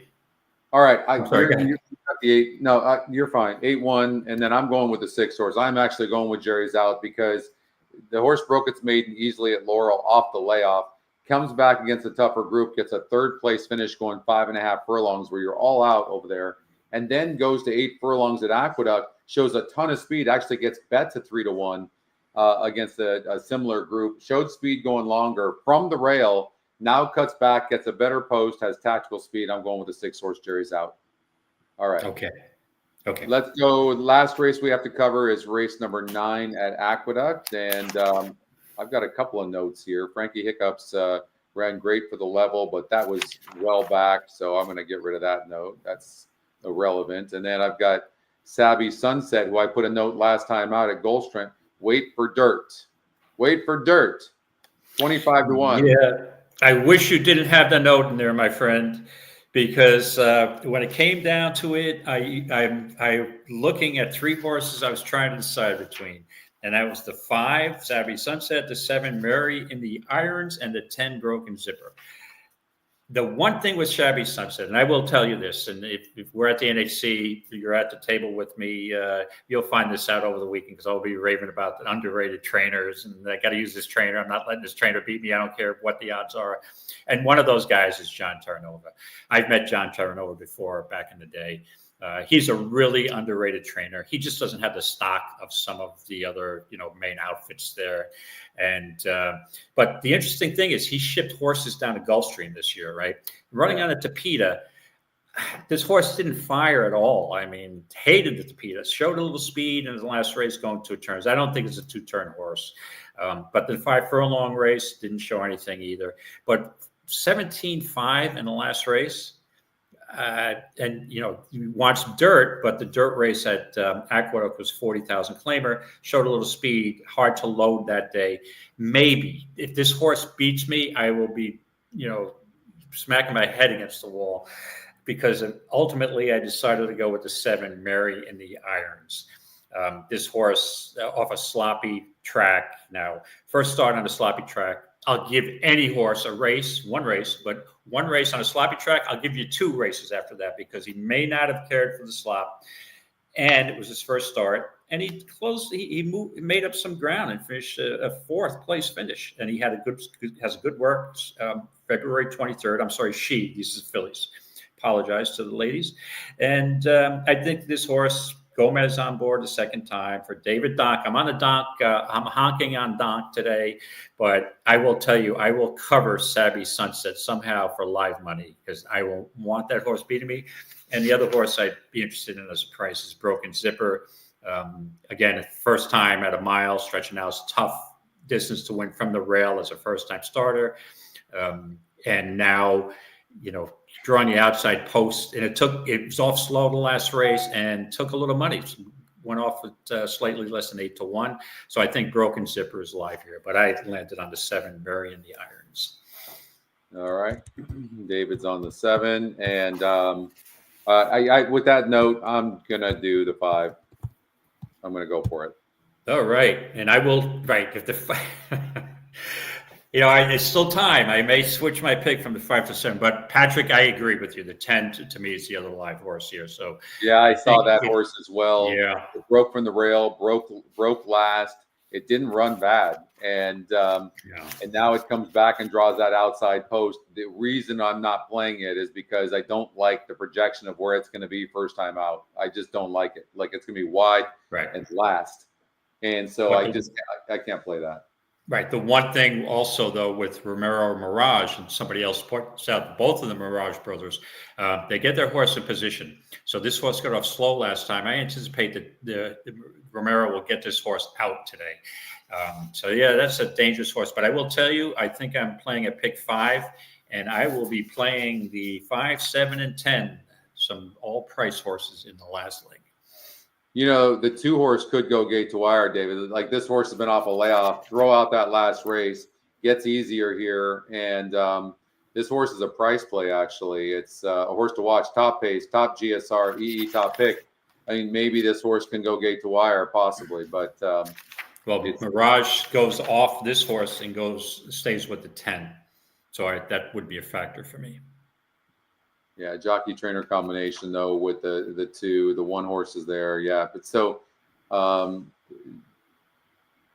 about this horse? The dropping in class. You know what? I'm actually going to change to this horse. I actually Tell the tail. Yeah, yep. I'm going to go 6. Okay.